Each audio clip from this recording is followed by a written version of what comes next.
It's the Fellowship of the Geek Show, a weekly podcast about comics, the comic book industry, and other geek pop culture. Music courtesy of Manny the Martyr. And now, on with the show!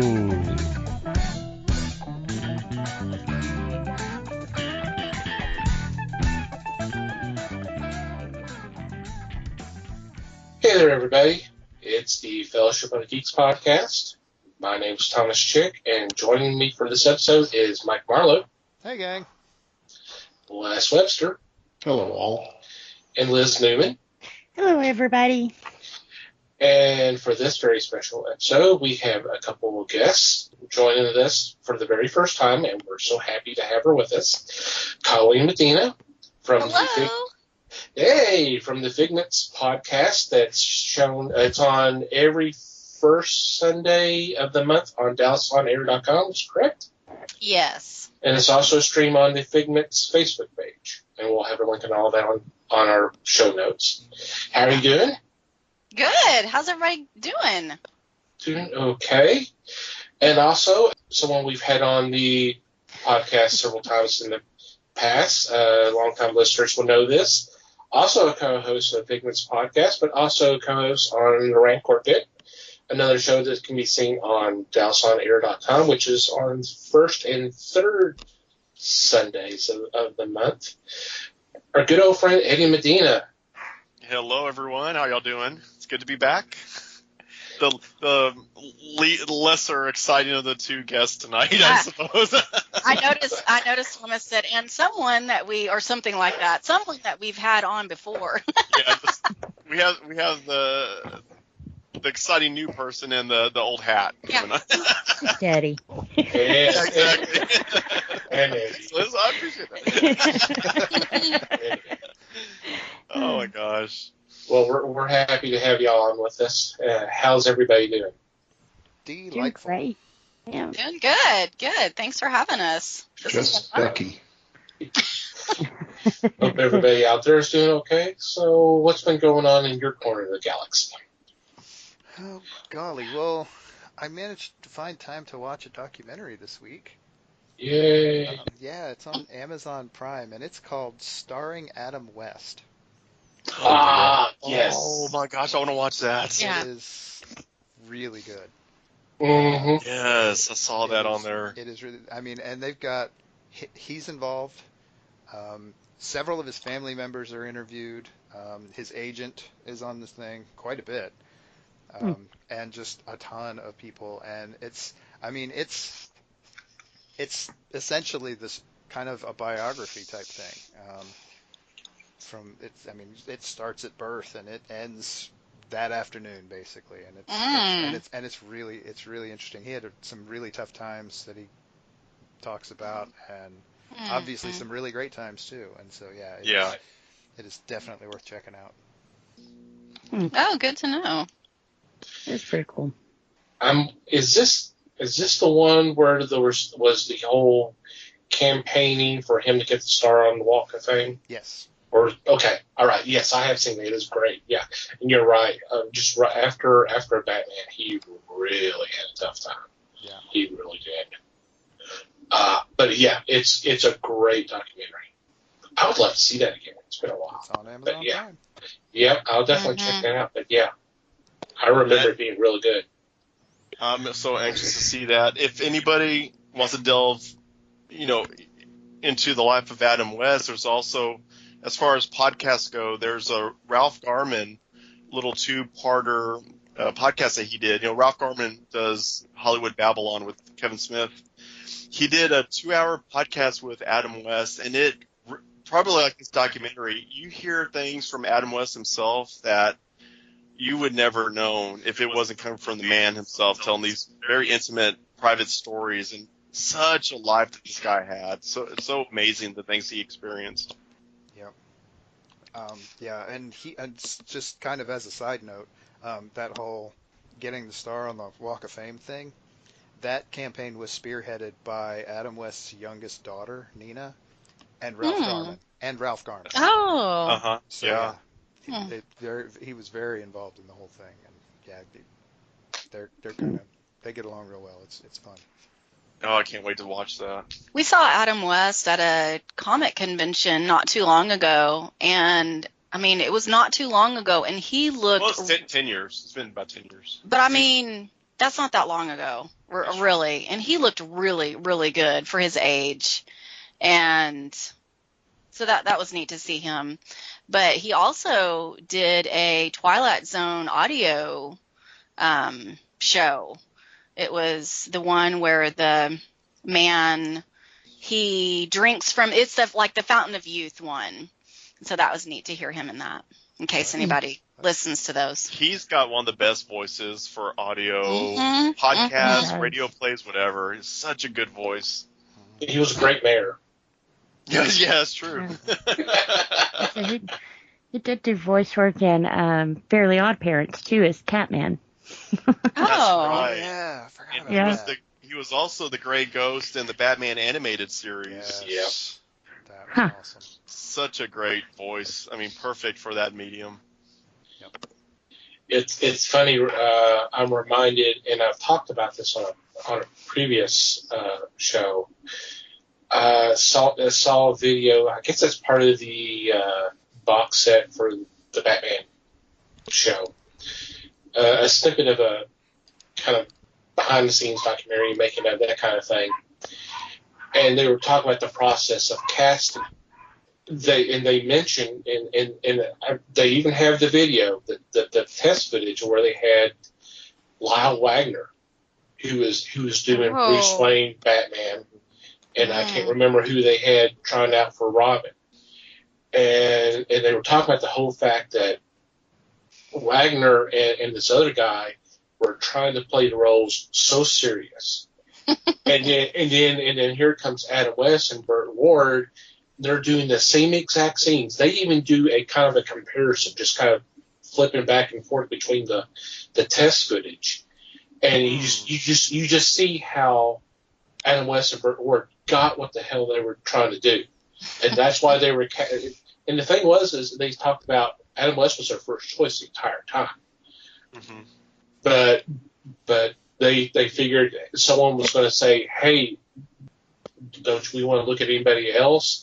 So they basically brought Wagner in just so they can say, okay, well, we tested a couple actors, but this is the guy we really, really want because he's great. So, I mean, they thought of Adam West from the get-go. And it was really good. And it's such a night and day between the test footage. Because, like I said, Wagner was just playing it as straight, and just some of the lines that they had Bruce or Batman saying, as Wagner, it fell flat. But when it was Adam West, you go, oh, okay, I get that. there's a joke there, but it's kind of, but it's being said straight. So, so yeah. Well, I watched a documentary too Thursday night, and I watched a conspiracy theory. And then I woke up Friday morning and we had no internet. And we did not have internet for the rest of the day, no matter what I did. And then woke up Saturday morning and our internet was back. So I don't know if that was just a coincidence or what. Or a message. But you just keep believing it was. Sure. It's like you. That's why you don't go searching up conspiracy stuff on YouTube because I did notice that a lot of the things that I've looked up before were gone, and like Dun, and dun, dun. yeah, so I had to dig deeper and deeper, and I don't stay up too late, but whenever I get into stuff like that, I kind of do, and then woke up the next morning like, nope, no matter how many times I restart this or do this, it's not happening. Okay, so we just, whatever. And then the next morning, it was back on. I thought, okay. It was out for a couple of days. That felt like a couple of days it was out. It felt like a couple of days, but it no. wasn't? No. Oh my gosh, I must really be addicted to the internet. I could have Yeah. sworn it was like a couple of days we didn't have the internet. But I was so scared on God. Saturday. I was so scared on Saturday to click on anything or to do anything that it probably felt like that because we were just like, okay, I'll just get all my movies and I'll just put those back in. And then, Let's Yeah. not sit on the government again. Let's. because I had just gone to my hair appointment and she was talking about how she was watching some documentary on Hulu, and it was about all this stuff, and she doesn't believe it, but it was just fun to watch, and all these things that come up, and I was like, oh, and it, of course, that's part of what our podcast is, and so it just spurred that in me, and I couldn't wait to get home, and I was going to watch all this stuff, and then I was looking it up, and I couldn't find anything, and then finally I found something on 9/11. I was watching that, and then we had no internet, so I thought, well, I better not do that again. That's crazy. And that just shows like having to stay at home these few months, how all your days run together. Like I'm constantly saying, is this Monday? No, it's Saturday. I was like, is that Monday? I could have sworn our internet was out for like maybe 2.5 days. That's crazy how everything just runs together. Yeah. Oh, Yeah. Welcome to my world. Yeah. I would love to live in your world, Les, honestly. Oh. Retired in a house full of comics. I mean, that's perfect life for me. See, what you're failing to take into account is that Eddie remembers it as 2 days. Colleen remembers it as 1 day. So there's a day missing from Colleen's memory. Oh. Oh. Sounds like a conspiracy. This is on. There you go. On the next Figments. Right, and I cannot wait to go back to my hair appointment and tell her, you know what happened? Oh my gosh, whenever I got home, I could not find this and this, and then I found this documentary, and then the next day we didn't have internet, and then that's going to spur her to go home and look up something, and yeah. Hey, for all you know, your hairstylist, her internet was out too. they got both of y'all. But Eddie is always joking about, we will talk about, we will literally just talk. We do not have an Alexa at home. We just, we go and push play ourselves, but we'll just be talking about something, not even looking it up, and he'll get online and literally what we were just talking about will come up. And so he's always joking about that, and I'm starting to think that it's not really a joke anymore. It's like somebody's listening all the time. Listening and watching. I kind of feel that way when I pull up Google and start doing a search, and it automatically first thing that pops up is exactly what I was going to look for. Yes. What? That's bizarre. Yeah. And it's like the most bizarre thing that you're looking up, but it'll come up as like the first or second choice. Like, what was the name of Liberace's cat? And you'll put L.I. for Liberace, and it'll fill in Liberace's cat. And you're like, what? How did it know? Yeah. Okay, why would you be looking up the name of Liberace's cat? Yeah. I have no idea where I pulled that from. That's a good question, Les. I don't know if it's like the third glass of wine or what, but that literally just popped into my head. Are you in your third glass already? I'm only on my second one. No, two. Yeah. See, not only is there a missing time, missing wine. There's a missing glass. Running together. Mm-hmm. I'm reminded of the sketch in the movie Amazon Women on the Moon with Henry Silva. And Mike's going to know exactly what I'm talking about. And Les does too, because he's already laughing. And the show was called Bullshit or Not. And he was talking about Jack the Ripper being the Loch Ness Monster. Oh, that's a bit far-fetched, but... Oh, but it was so funny. Or They do is it? Or is it? They do this reenactment, and here's like the Loch Ness Monster, and I mean he's wearing the cap and a cloak and all that kind of thing, and he's talking to a prostitute, going, "Oh my God, what the hell am I watching?" Oh, good movie. Yep. It's a good movie. Now Liz may not think so because Right. she hadn't seen that yet, but yeah. She doesn't trust our No, taste in movies. they ruined it. Say it ain't so. All right. Yeah, she's not a fan of Kentucky Fried Movie, so oh well. No. Well, it I- was all right. It just wasn't the one to watch with your son. Oh, Well, we didn't tell you to watch it with your son. We told you to watch it. It's kind of some of those uncomfortable moments, you know.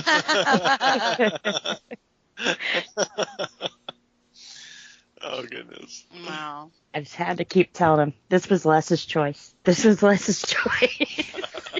Les's choice. It sounds like a meat, like whenever you buy a steak. This is Les's choice. Like a little stamp on there. Well, I do know if he says that a movie's bad, don't touch it, don't look at it, don't even think about watching it because it's probably like bad. Oh wow. Mm. I have found over the years that Les and I share very similar tastes in movies. Oh my. Watch out, Eddie. The bus is coming through. I still remember whenever we were at that comic shop that summer, and Oh my gosh, yes. and for movie night, and we watched.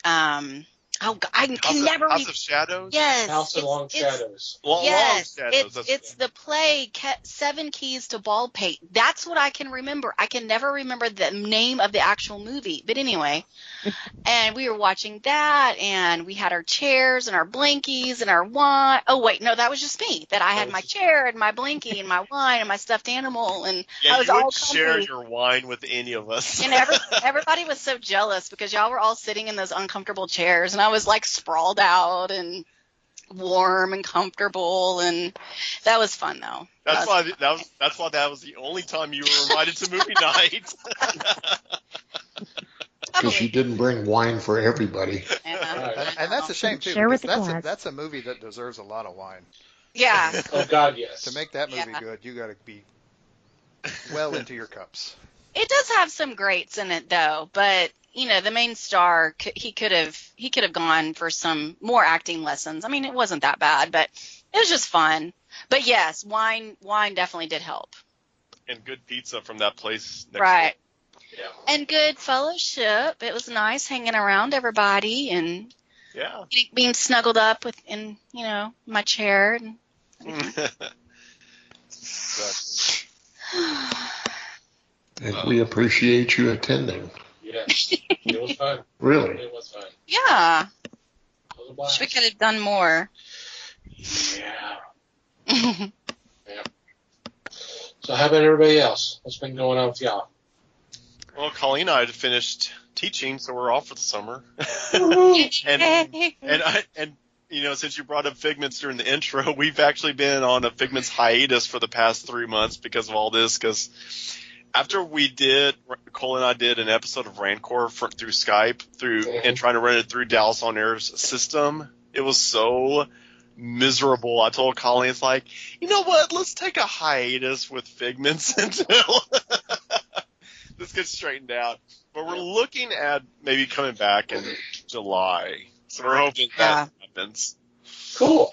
And what's sad is to top it off with the virus thing, the rioters smashed out all of our windows in the bottom floor of our building Oh, wow. Oh, no. where we go record.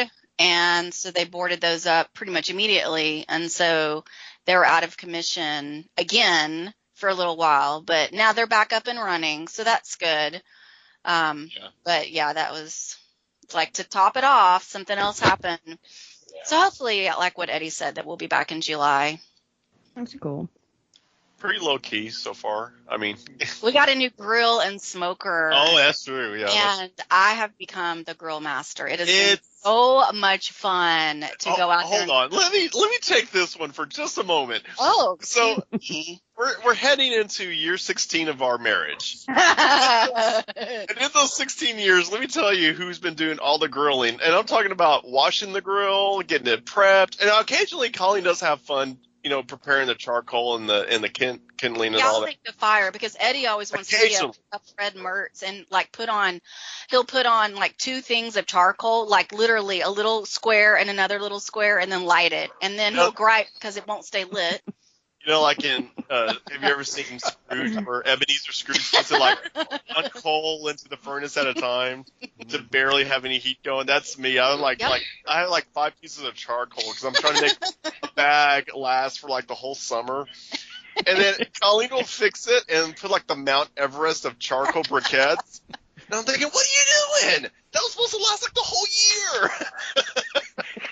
But nobody's griping that it's going out before it's supposed Right. to. It's like, why are these steaks so rare? It's like, because I used 5 briquettes. Okay, so so then our grill was just like rusted out, so we had to get a new one. So we ponied up and got like an actual smoker / grills, like the whole shebang with the little smokestack, and fancy for us, probably like low end for like real grillers. Like normal for everybody else, but it's like heaven to us. Oh my goodness, this is amazing! I can't believe we have this. No, it's like, this is going to be the best summer ever. But I tell you what, since we've had that thing, I can't even touch it because she wants to build the fire, she wants to cook the food, she wants to clean it. I kind of miss actually cleaning the grill because she won't let me touch it. Yeah. She's having so much fun doing that. I'm like, oh, come on, seriously? Yeah, normally for him cleaning the grill is like, well, can't you just clean it? No, you have to clean it. And then it would take him 5 hours to get out there and clean it. But then today, he's like, oh, have you cleaned the grill yet? No, I haven't. Okay, I'll go do it. And so he ran out there and came back in. I mean, that sucker was clean so fast, I couldn't believe it. But it's been fun. For you, maybe.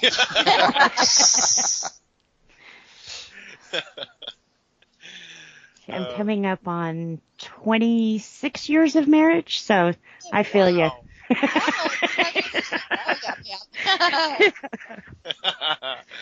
Well, our first grill was just literally a little square on 4 legs, and there was nothing to it. And I mean, I helped out with that, but I don't really remember it because it was so long ago.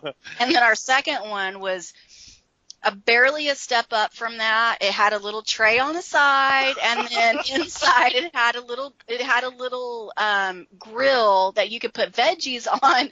But whenever you closed it, that grill would touch whatever you were cooking, so we really couldn't use it.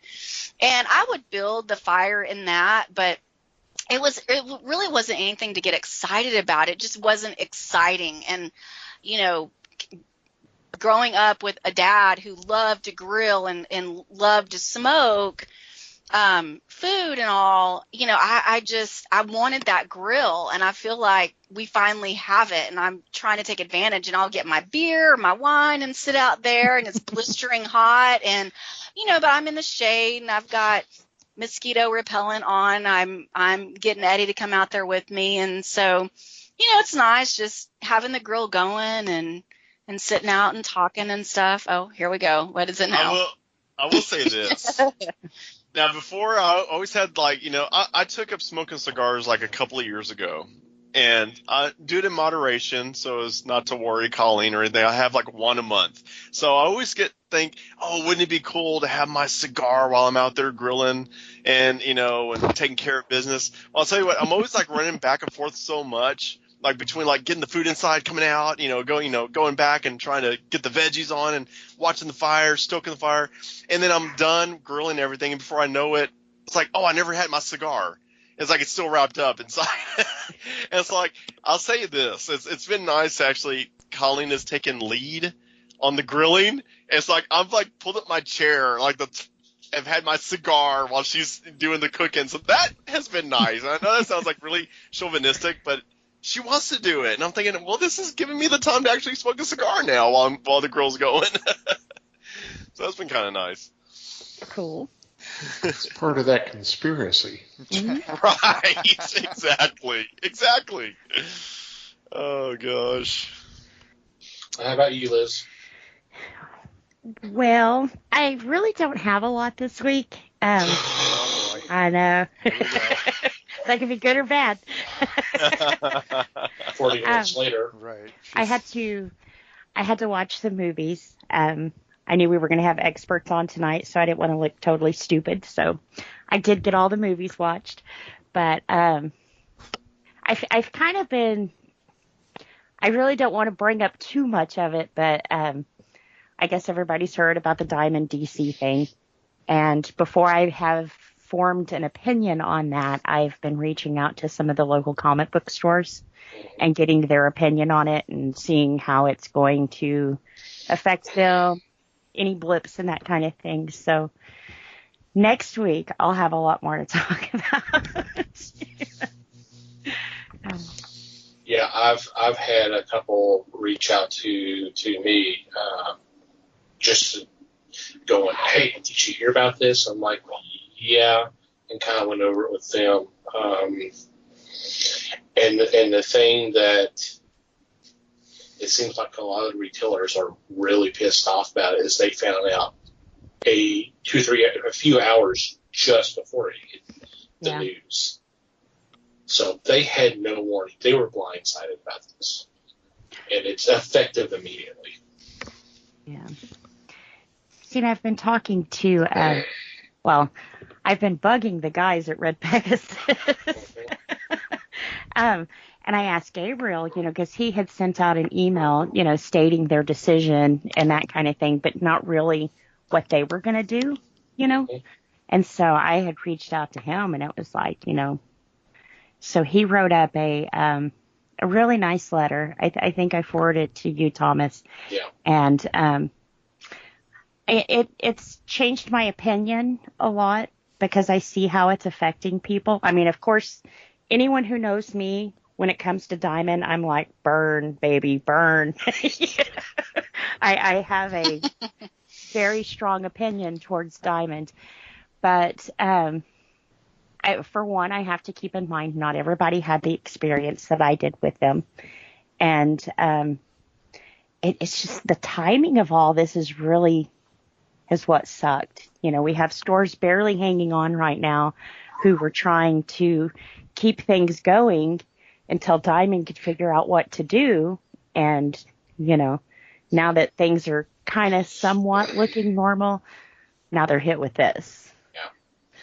Well, and supposedly this has been in the process. They've been discussing this for a while, but yeah, the timing's pretty bad because I mean, I know we in the fellowship have looked at it because I've sent you the information I've been given. Right. DC is basically 30, at least somewhere between 30 to 35% of the sales every month.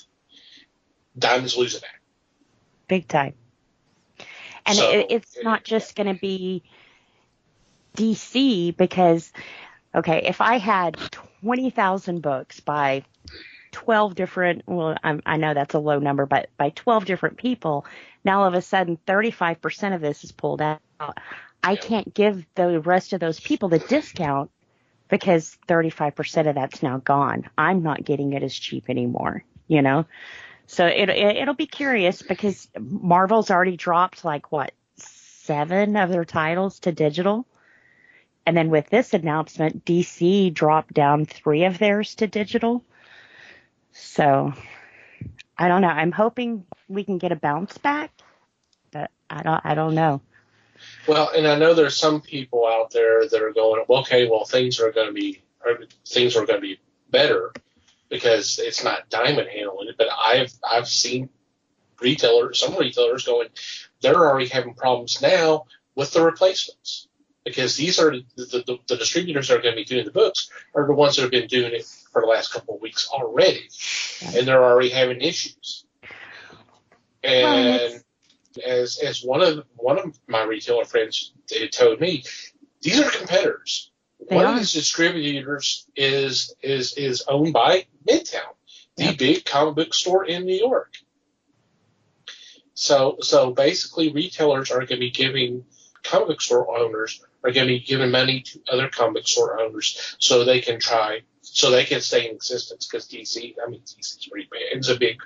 It's a big publisher. Yeah.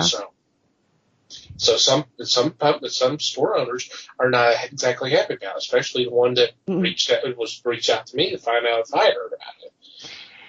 And then I think is it Motown? Midtown's the one that's handling the publications.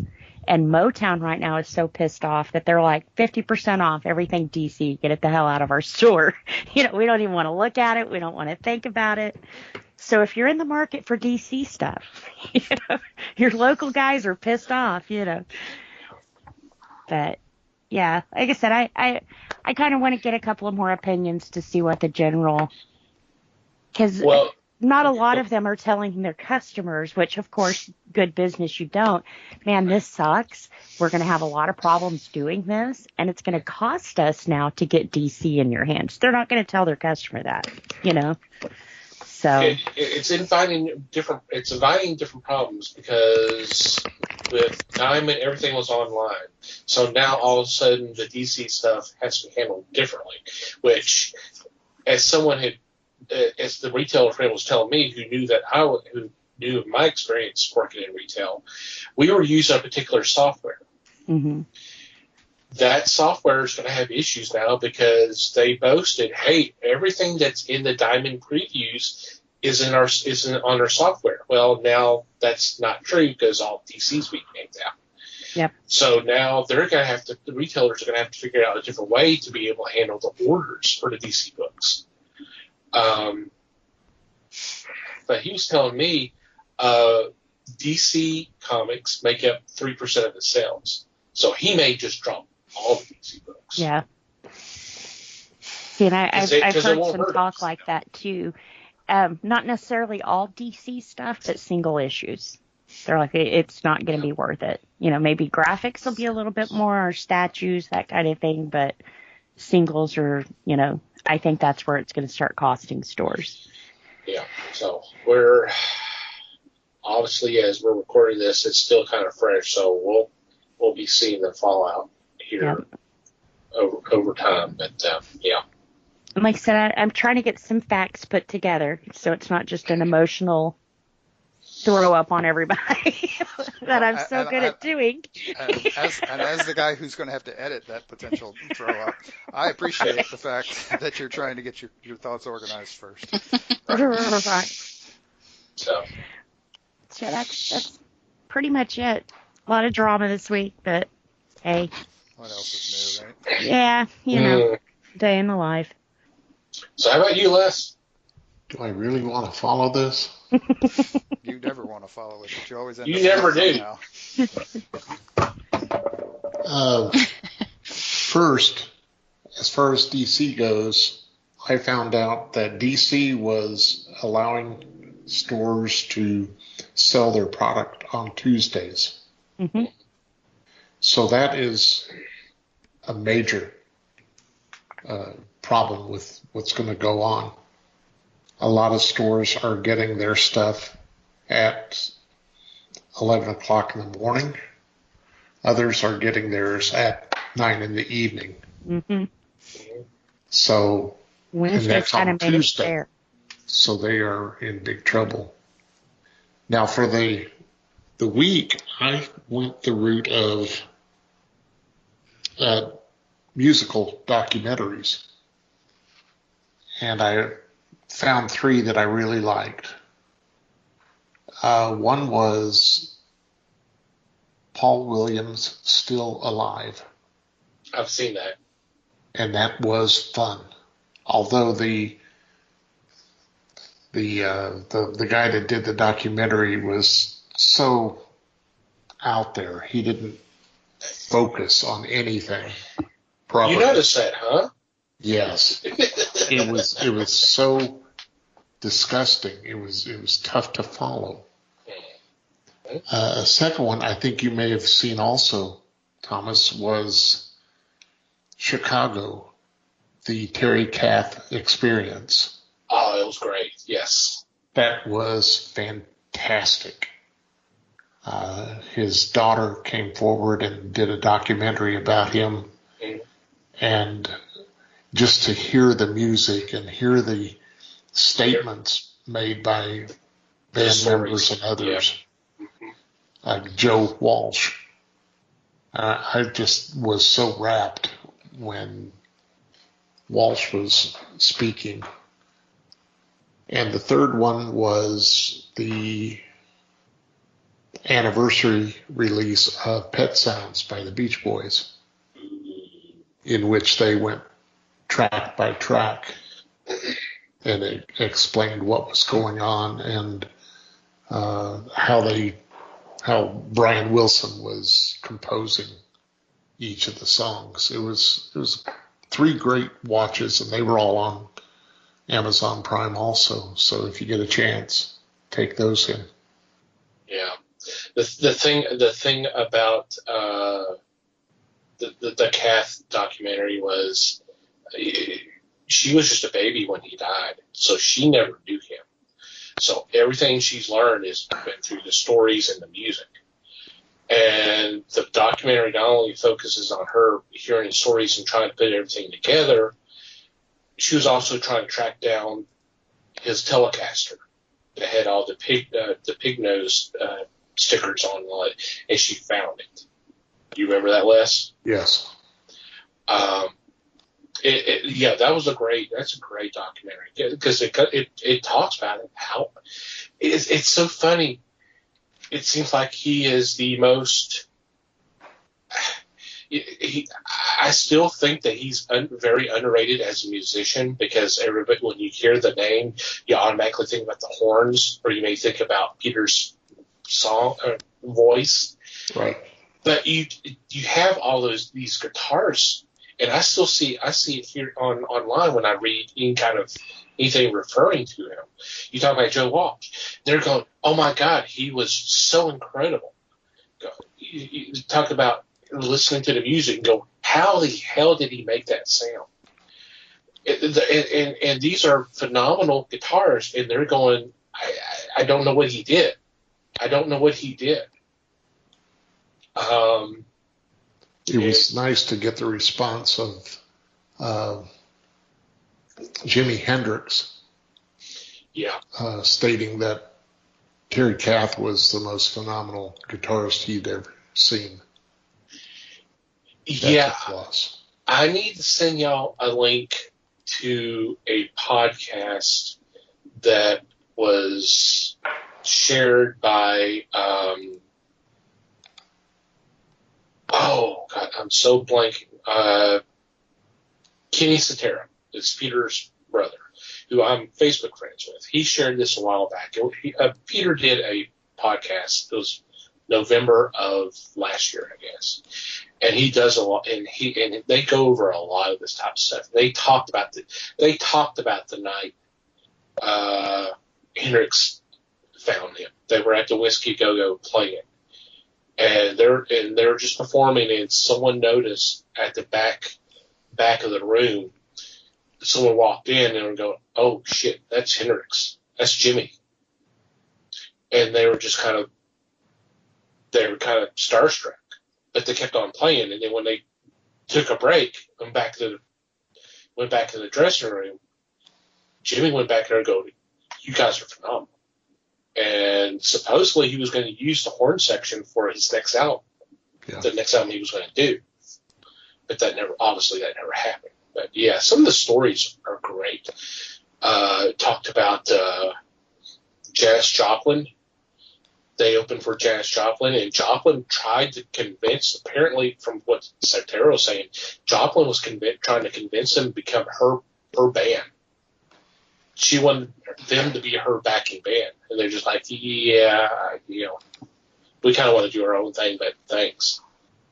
So some incredible stories from those times. So, well, I'll get you, Mikey, I'll shoot you a link, and we'll put that in the show notes. It's a really good listen.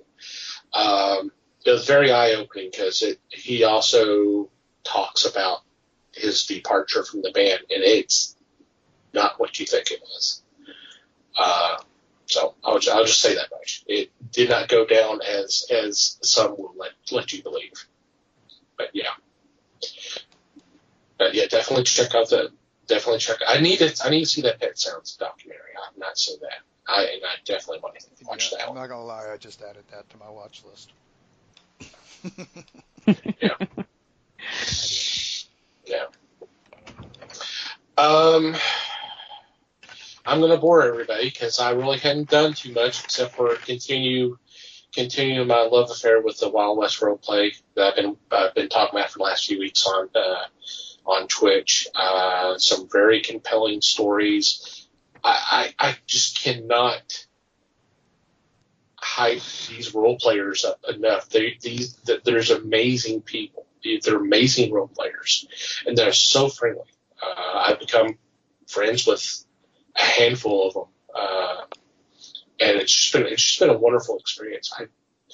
I definitely want y'all to check them out if you can. Just try to check out if you can check out their live streams, that's great. But there's also VODs that you can watch. But it's been a fun experience. I get up in the morning. One of the people I'm following's on, so I'll watch that before I start working. I'll kid you, I won't lie. I keep it up while I'm working, so I'm kind of watching, but I can't hear what's going on. But I'm watching while I'm working, and then in the evening, I'm watching again. So I mean, it's literally on all the time. It's just some really compelling stories and some great characters. So it's just fun. So. Yeah, by the way, we're not actually recording a podcast tonight. This is your intervention, Tom. Oh, thank you. Appreciate that. Just kidding. I could use one, especially since they're trying to pull me over. Some of them are trying to convince me to actually join in. Try to apply and get whitelisted and have a character interacting with some of theirs, possibly. We'll see. I need a computer that can actually handle the game, which mine can't. So I don't know if that's going to be a question of upgrading my computer or getting a gaming computer so I can handle it and go from there. But I'm thinking about it. It'd be fun. I think you would have a lot of fun. Yeah. So let's go ahead and get into this week's topic. Since we've already bored Colleen and Eddie. I thought we covered this week's topic. Yeah, we pretty much have. Before show we did. Good night, everybody. See y'all next week. Edit that in,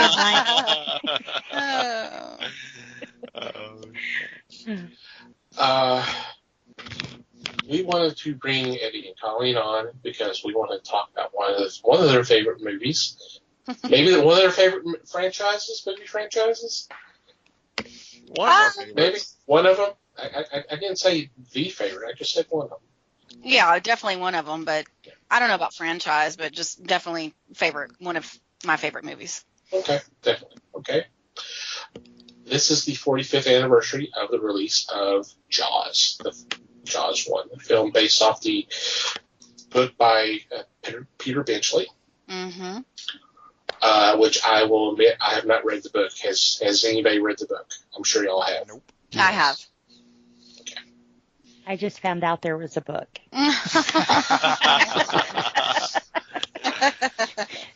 Books? We don't talk about books on this show. What are you talking about? No, we don't. No. What's that? That's funny. I actually like the movie a little bit better. Here. Yeah, from what I've heard about the novel, and Colleen said it's been a while since she's read it, so she can't remember that the three main characters in the novel are not as likable or as endearing as they are in the movie. That came strongly from the rewrite of the script when they were putting Jaws into production. So I thought that was interesting. And a funny side note about Peter Benchley, the author of Jaws, is he came up with the idea for Jaws because he has a very illustrious career. He wrote speeches for LBJ and has done like a myriad of different work for different prestigious avenues. And he said at the time that he started writing Jaws, he had a lot of downtime in his schedule. He was working like 2 or 3 days a week doing his speech writing for people. And so it allowed him to get out on the water and go fishing quite a bit. And he was actually trying to, what was it, Colleen? He was fishing for swordfish, I think? Swordfish, but they were few and far between, but there were lots of sharks. Yeah, so He was in Nantucket. Yeah, Nantucket. And he actually took up shark, hunting. So he actually became quit. Which you should not hunt sharks, for those of you that are listening.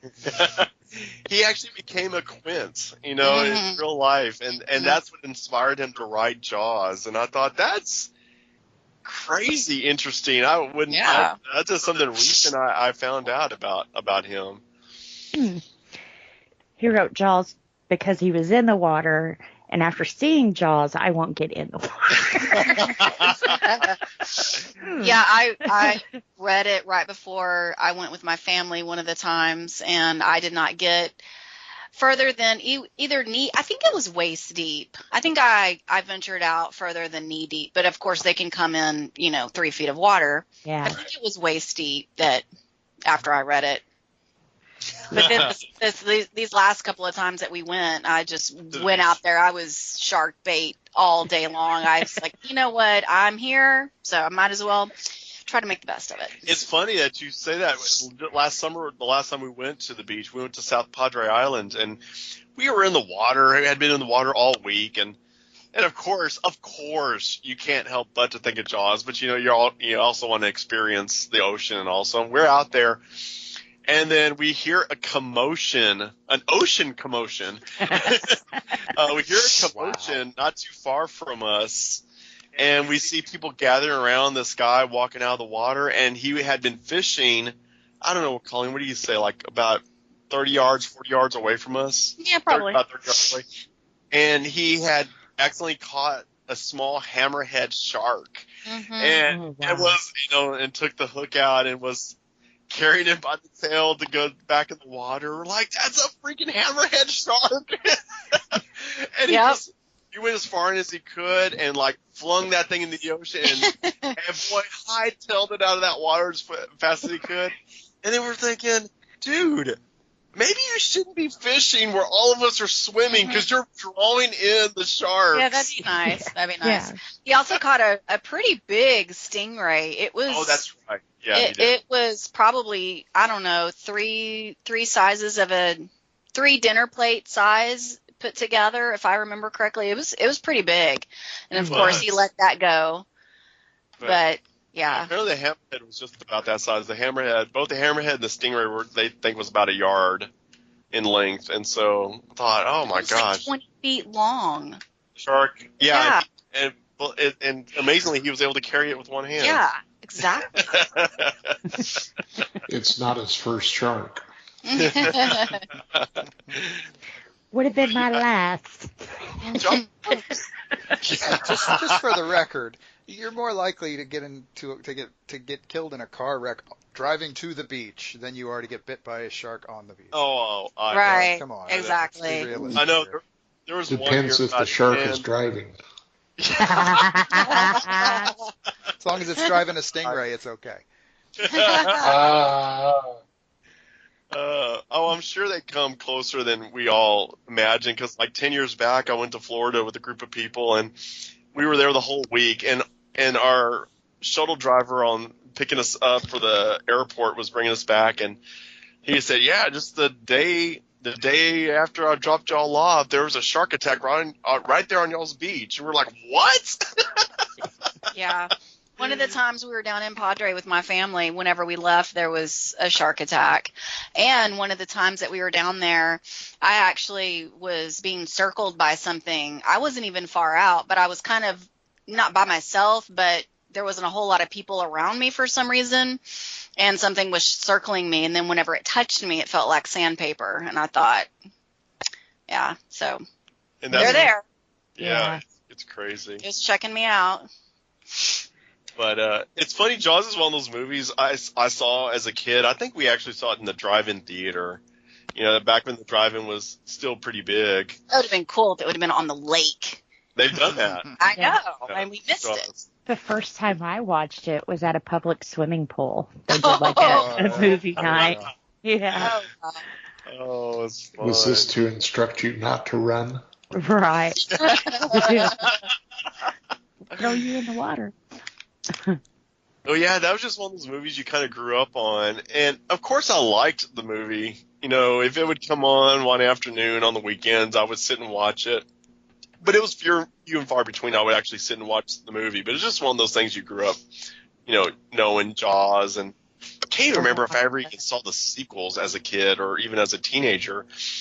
But when Colleen and I started dating, she was mentioning that Jaws was like one of her favorite movies, and so she, would play it in her apartment. That made my cool factor go up. Yeah, it's already up there. And she popped in back when it was still VHS, because when we were dating, I was always bragging that I haven't had a DVD player. She still had a VHS player, but anyway. Yeah, because that's important.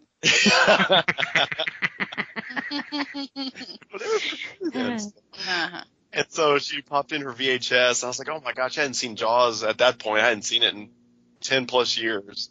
How could you go 10 years without seeing Jaws? Oh my gosh. But I tell you what, it was watching it again after all those years, and actually sitting and watching it. I fell in love with the movie, and from there I discovered the sequels, and then I discovered something amazing. I hate Jaws 4. Why is that amazing? But anyway, that's just sarcastic. But yeah, it became one of the movies where I just have grown to love, and like now it's like one of my all-time favorite movies. And it's weird because I saw Star Wars the first time and I loved it. I saw Raiders of the Lost Ark for the first time and I loved it. Usually, you don't always have to reference Star Wars. If it's something like Die Hard. He's like, I don't. Guys, we need to have more married couples on the show. This is fun. Yeah. But if it's a movie like Die Hard or Lethal Weapon, like I immediately fall in love with it. But Jaws is one of those movies where I liked it growing up, but it wasn't until I saw it as an adult where I like fell in love with it. And now I love the movie. I can watch that. I can watch 2. Jaws fans, always crap on Jaws 3 because it's so hokey with the 3D effects and it takes place in what's it called? Is that SeaWorld. SeaWorld, yeah. I was about to say Wizard World. Oh my god! It's the three glasses of wine. I'm about to say Wizard World instead of SeaWorld. But and it's like it takes place in SeaWorld with a wizard, and it doesn't. For some reason I just love that movie. I think part of it is Dennis Quaid because he's such a cool dude, But I just love the movies. And Colleen, I guess you could talk about your love for it at this point because I've been doing all the talking. No, I do like number 3, and I like the scenery, the setting, and everything. I like the characters. It's different, and of course, we want Martin Brody, the chief of police there. But we've got his son, or we've got both of his sons, and so that's neat. But getting back to Peter Benchley, I was just going to say that watching something about him, not only did we realize that he kind of was a real life Quint, but in Jaws, he plays a reporter on the beach talking about the shark attacking everyone. But didn't we find out that he was kind of a part-time reporter or an anchorman? Didn't we? Yeah. And so, I kind of wondered, was that part kind of natural for him talking about that? I know an anchorman is, you're not out and about, but still, I just thought that was neat, that learning all those things about Peter Benchley that we hadn't learned yet. Yeah, it's funny because usually when they have a non-actor come play a small cameo role in a movie, they kind of stick out like a sore thumb. Yeah. But in particular, I saw that movie dozens of times, and I had no idea that was him until you pointed it out. And I guess you're right, him having such familiarity with that sort of thing, that role came natural. He didn't stick out like a sore thumb. No, he did. He kind of moved like they would and walked and talked and stopped, like they would. So yeah, that was just a little neat bit of information. Les, I got to ask, what was your first experience with Jaws? It seems like you're such a big movie buff. I can't imagine you weren't there. Like, if not opening weekend, then sometime during that summer that it premiered. Okay, I will say this. It opened on a Friday, and I did not see it on Friday. I went to see it Thursday night because it was a part of a sneak preview. Ooh! Something that movie theaters used to do. You would buy tickets for that show, or you would buy tickets for the previous show, sit through it to see the sneak preview. Oh, that's interesting. And I sat through Robert Redford in... Oh, I'll sit through it, Robert Redford. This one you may want to forget about. It doesn't really matter what the movie is. I mean, really. It was The Great Waldo Pepper. Oh my gosh, I forgot about that movie. Yeah, that's pretty bad. And Les never we forgets got bad. through that, luckily. and then they started Jaws, and everybody's going, "Whoa, what's this about?" Because no one knew of it. But it was so dynamic. The patrons were on the edge of their seats through the whole thing. And it was so invigorating to watch and go, don't go into the water. It's like watching a horror movie and telling them not to go into that room. Right. Or never to take a shower again. True. I'm just sorry. Water, the water, the ocean, shower. So it was fascinating. It was so much fun to see something like this, and it came at a great time. The summer was just about to gear up, and it caused so much panic that I remember people staying away from the water in droves. So, which was a lot easier to do in Oklahoma City, wasn't it? hey, now Oklahoma has a navy, so don't discount them. We could talk about why that is, but let's save that for another show. Okay, smart ass. That was my first come up with that movie. So it was fascinating. It was fun. And when I took a tour in, let's see, I guess it was in Florida at the Disney Studios or at the Orlando Universal. Universal.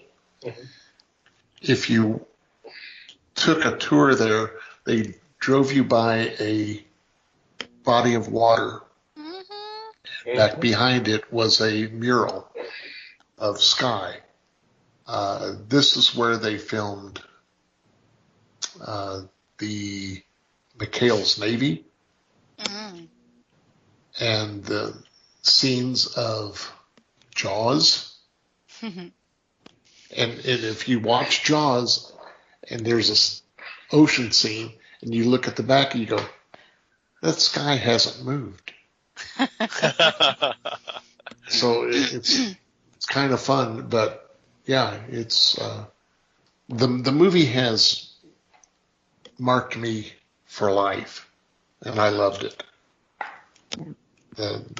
As was said earlier, the movie varied from the book because there was a love affair in the book that you went, this is worthless. You don't need this. And you had one of the principals die. Actually, the second one died. In the book. So I loved it. Yeah.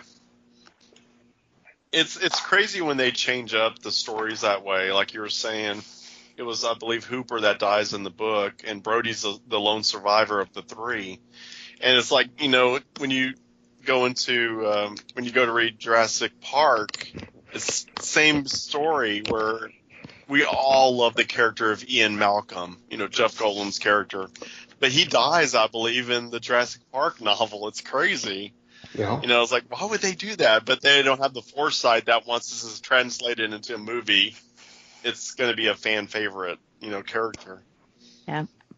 And it's also funny because I know Colleen's going to give me the eye roll. But I got to invoke Star Wars again. I may just punch you this time. Smack me with your... For our listeners, they're in the same room. Yeah. She's going to throw her Funko Pop shark at me. No, that might hurt him. Da, da, I don't want to hurt him. da, da. See. But I think a lot of people tend to just automatically say that Star Wars started what is known as the blockbuster, but in fact it was Jaws. Jaws was where we got the term blockbuster because people were wrapping around the block to see these movies in 75. So 2 years before Star Wars tried to lay claim to the blockbuster phenomenon, Jaws had already done it and established the terminology, and it's stuck.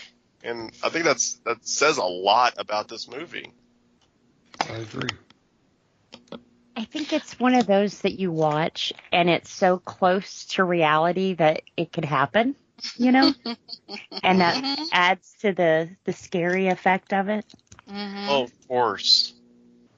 Yeah, because there's idiotic mayors like Mayor Vaughn everywhere. Like, you know, there's council members that see dollar signs instead of the public safety. Yeah. So yeah, Especially in summer towns like that. Mhm. I mean, I know that was a fictional place, but exactly. So it's like the characters that they stick in this movie are all characters that we all know in real life. So exactly, it makes it more real. And it definitely makes you cautious going back into the water, even 45 years later. You know, you're thinking, you step into the water, the ocean, and in your head, you're dun dun dun dun. I do that in the lake, and then I think, oh my gosh, there's been bull sharks in the lake. What am I doing in here? Oh my god! But one thing I really like about the movie, and we were watching this in one of the documentaries we were watching, was that the shark was not in a whole lot of the movie, and a lot of that was not on purpose. I mean, most of it was not on purpose, and I mean, it just worked out beautifully in their favor because it left so much to the imagination, and you were the shark's eyes as it was going through the water or above the water. And you know, when it swam by Mike Brody and he was looking at it, even though he, you know, he would have only been looking at his fin, but still, you know, it just left so much to the imagination. And it's so fortunate that happened, because when you do see the shark, you know, of course it looks like a shark, but it looks like something old, and it moves around kind of like something old. And so it just worked out so much in their favor. And when the two guys are on the pier at night and one of them has a roast and they put the big hook in it and they throw it out there and they're trying to lure it in thinking that they could catch it, and here he comes, and you never see the shark. You never even see his fin. You just see him. I mean, you just know he's there, and then he grabs a hold of it and he starts pulling, and then he tears down the pier. And you know, so I think all of that is just how they left it to the imagination. It was just so wonderful. Yeah, I was going to bring that up at some point. Sorry.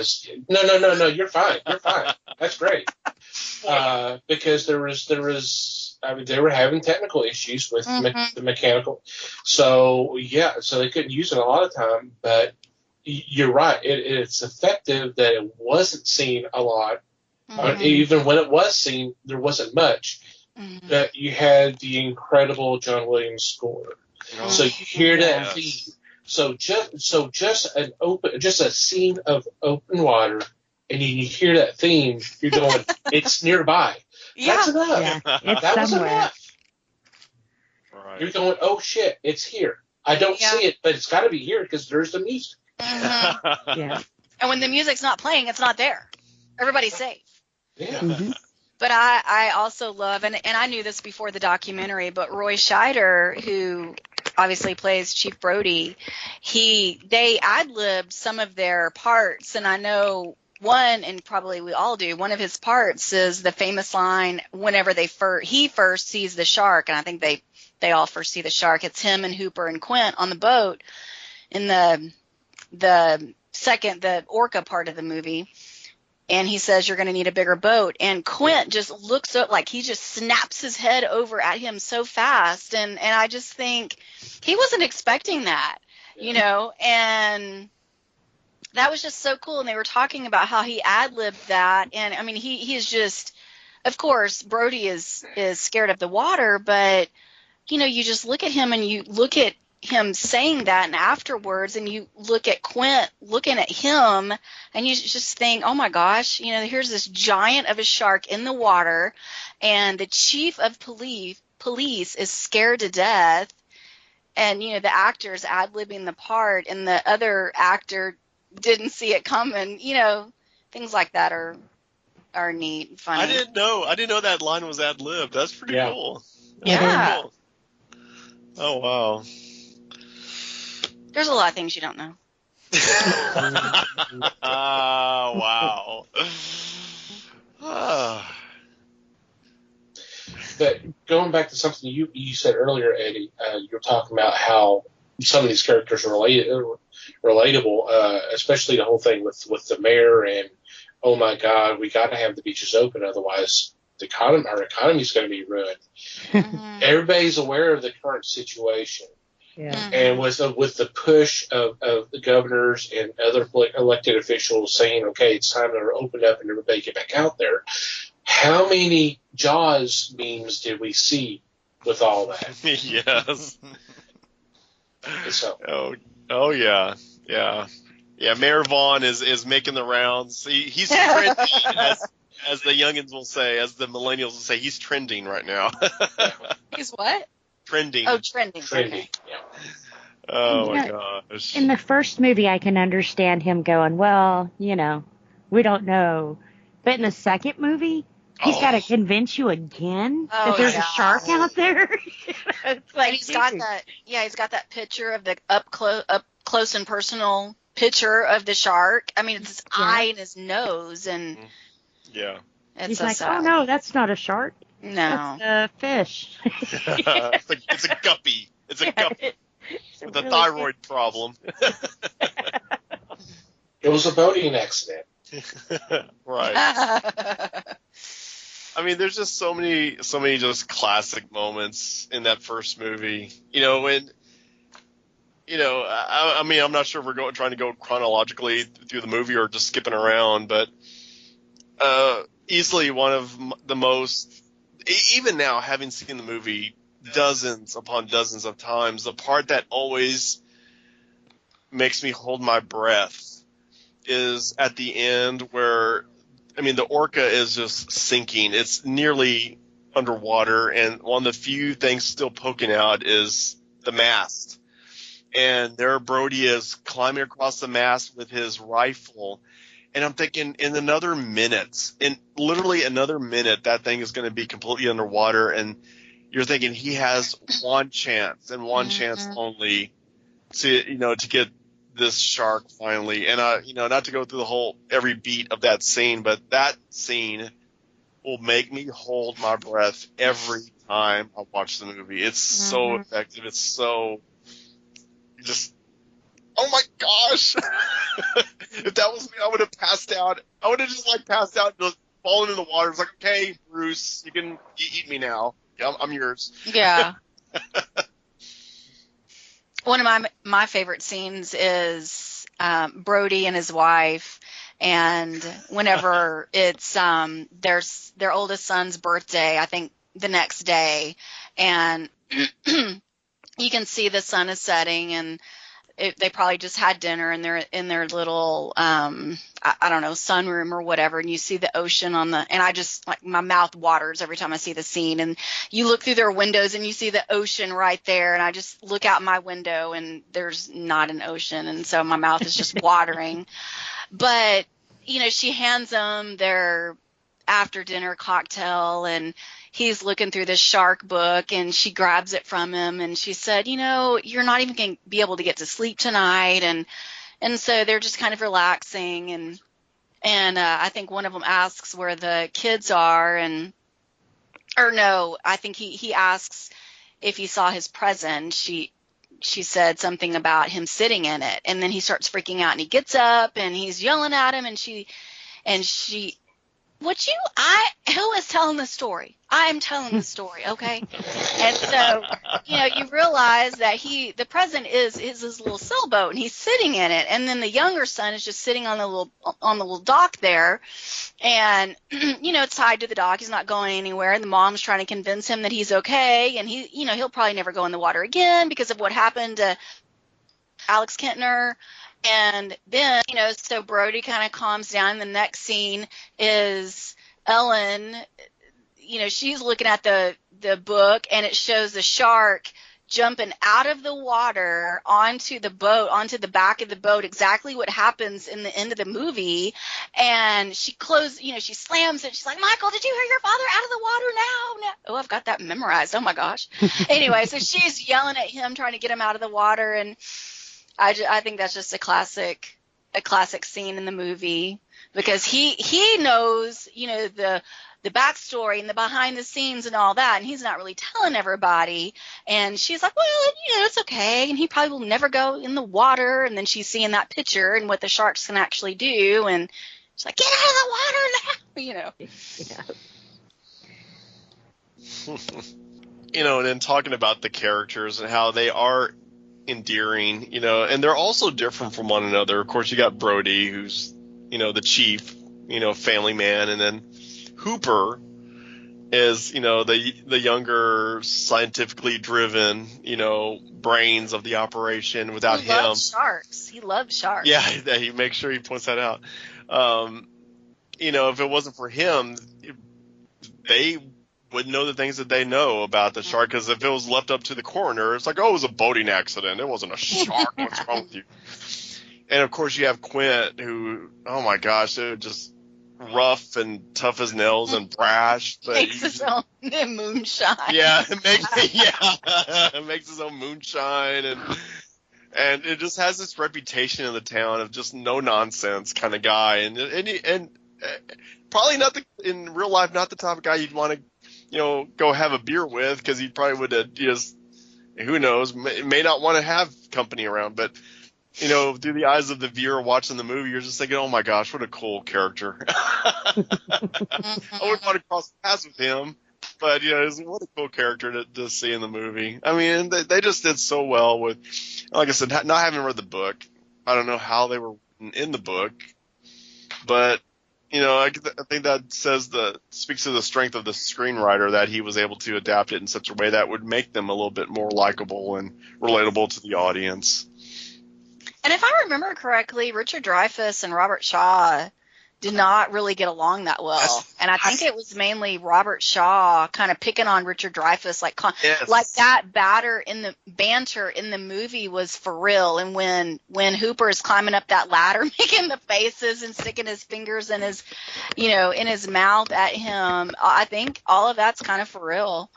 It is. I forgot about that. They did butt heads, and it was coming. And even I've heard Robert Shaw was kind of a little bit charismatic, or maybe a little bit crazy.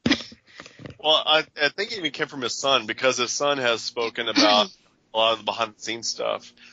And by the way, his son has done he can do a perfect impression of. He looks just like him. At this point in his life, yeah, he looks like him. He's the right age, and he sounds just like him, and he'll do the mannerisms. He's got it down packed. But yeah, he has said that Robert Shaw would purposely pick on Richard Dreyfuss, and I think Richard Dreyfuss was just like, dude, seriously? Come on now.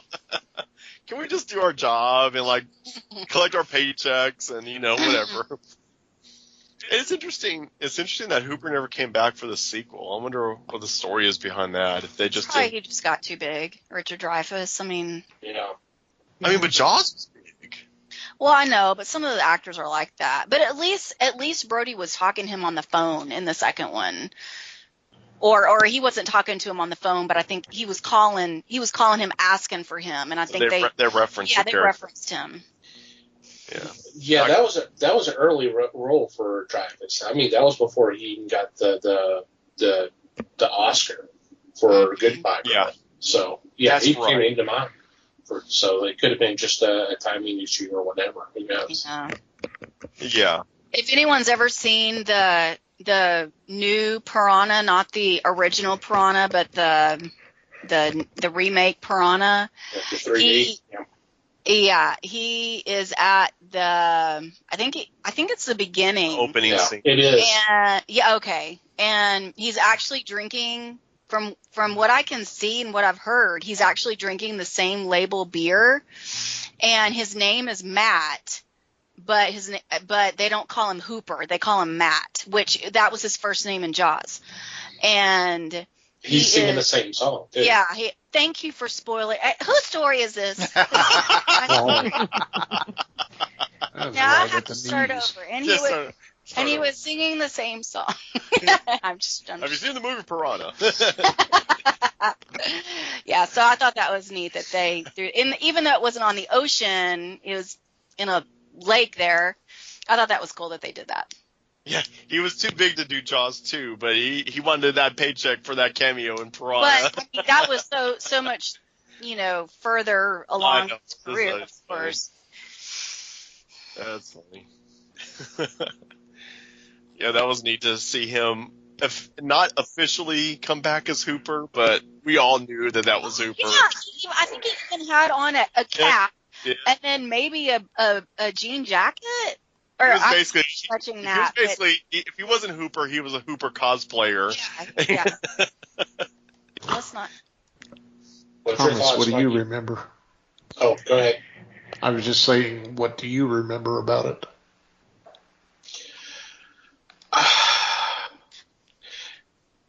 One of my favorite scenes of the film, there's a couple of them because there's some really nice ones. There's a nice, a touching little scene after where Brody is sitting there and he's kind of just thinking about what has gone on. And I can't remember the name of the younger son who was sitting there and was mimicking him. Mm-hmm. And just that little interaction between the two of them, that was such a great little scene. Nice little personal scene. But the sequence on the boat, on the Orca, the night before, where they were sharing stories. Mm-hmm. Mm-hmm. And then, yeah, and you talk about Indianapolis. That story. Mm-hmm. It was just such a great, powerful little scene. Didn't they say that was Spielberg's favorite part of the movie? I think it was, and a lot of that was ad lib, from what I understood. And a lot of it wasn't true either. Yeah. Not to be a Debbie Downer. Too late. You're right. But I'm trying to remember. I think I saw Jaws 3 before I saw the first one, because I saw Jaws 3 on cable. Mm-hmm. So I had no reference to what had gone on before, but I watched 3. And then when I finally saw the first one, I was like, oh man, this is such an incredible movie. Mm-hmm. Yeah. I felt like 3 was out of the timeline, though. Mm-hmm. And like when the 4th one came along, it's like they forgot all about SeaWorld. Right. At that point, That didn't he's even in the happen. Bahamas, and Well, they probably wanted to pretend it didn't happen right. because of what happened. And 3 wasn't bad. I think if you actually saw it during the time with the 3D glasses and that kind of thing, it would have been pretty cool. But yeah, after Which not I really. did. I remember we did. But I just felt like it was kind of, with all 4 of them, that it was a little out of place. It wasn't as bad as the 4th one, but It was definitely trying to capitalize on the Jaws name, for sure. Yeah. Like, there's no doubt this was a money grab. There's no doubt. Well, I felt the story with the first one moved pretty quickly. We saw the shark from the very beginning. We knew the shark was going to be the problem. Like in the second one, it kind of drug a little bit before we finally saw the shark, or, that there was a problem with the shark. And then pretty much, like I said, I think the first one moved the best. Some of them got kind of slow in parts, and it was like, why is this here? Oh yeah, for sure. Yeah, they do take steps down as you go along. As much as I enjoy watching 2 and 3, there's no doubt that they're going down the staircase when they go with the sequels. I just love number 3 because you know that big shark is in that SeaWorld park, just swimming around having a bunch of delicacies. And yeah, it's just the concept. It's a fun Saturday afternoon movie, whereas the original Jaws is it literally is a classic. It's just a near flawless movie. Where number 3 is plenty flawed, but it's still fun. Lots of flaws.